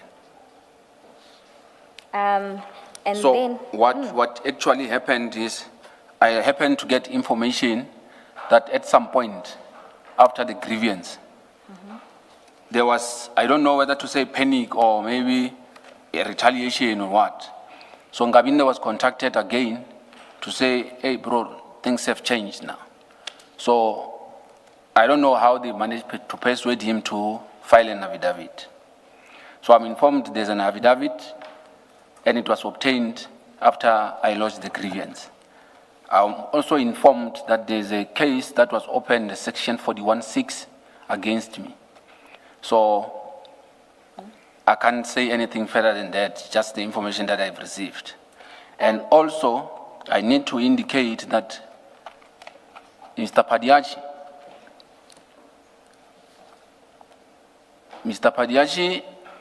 was going around the office telling people that I've put his life in danger.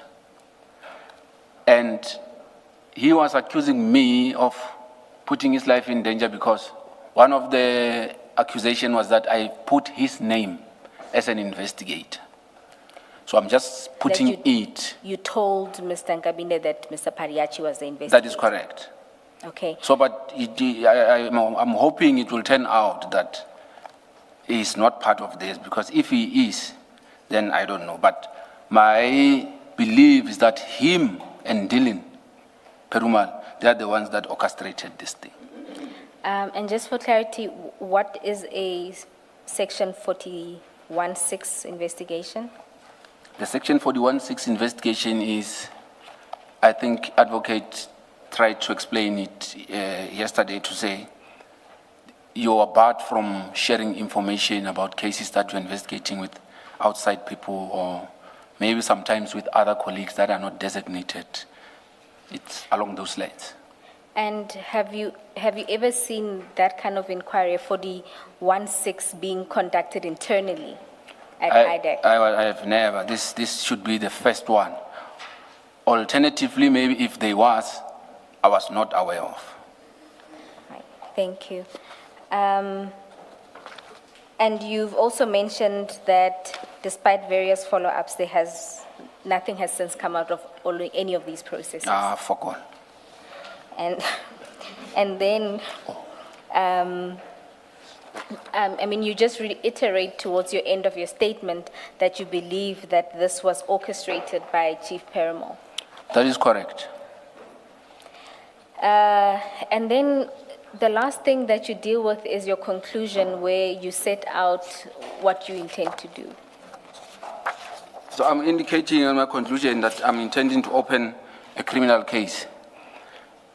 So the reason why I didn't open a case then is because I didn't want it to look like I'm countering whatever that they were investigating against me.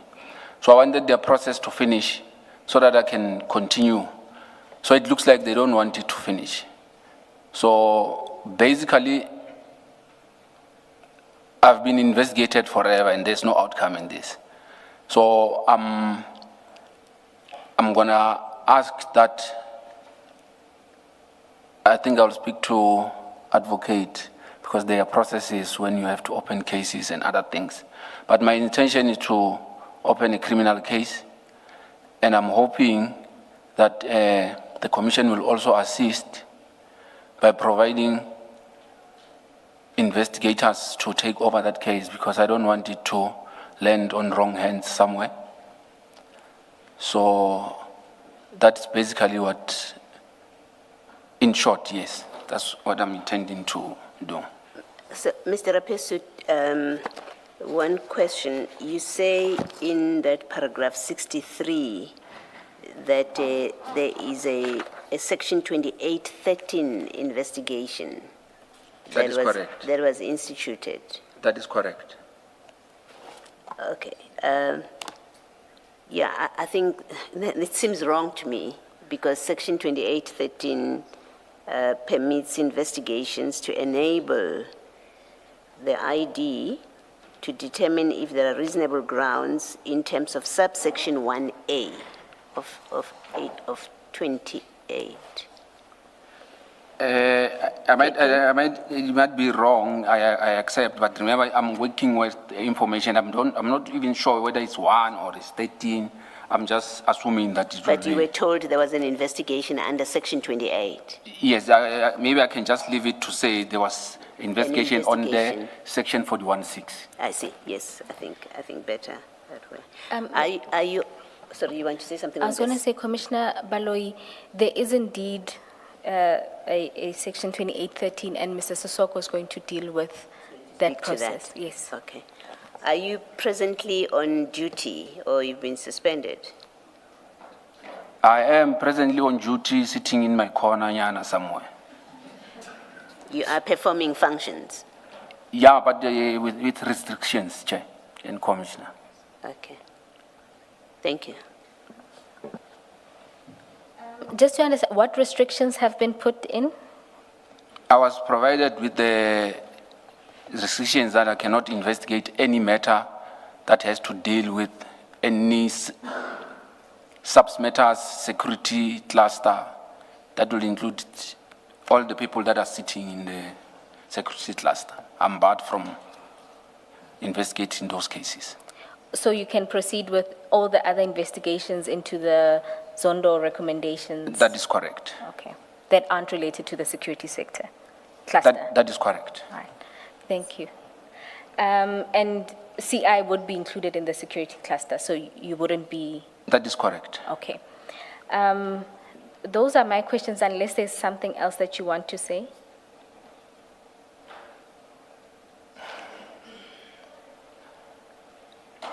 No, I'm okay. I'm fine. All right. Thank you, Mr. Raphesu. Commissioners, there aren't any questions from me.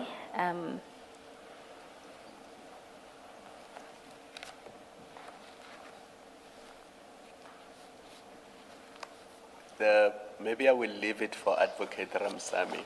In the chats you were looking at, there's one of the 6th of January 2025, where after the Cape Town consultation, she sends the chat to Advocate Johnson to update her about the Cape Town trip and the supplementaries, just to corroborate what this witness said. But maybe because it's Advocate Ramsamy's chat, she will speak to it when she comes back. All right. Yes, Commissioner. Right. Part two. I'm advised it will be covered in part 2. Thank you.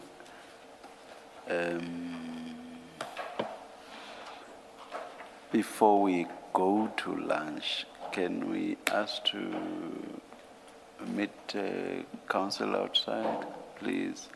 And we'll come back shortly. Just a moment. When we stand down just now, you are free to depart. You are excused. Thank you very much. Thank you, Chair and Commissioners. Thank you. Let's adjourn.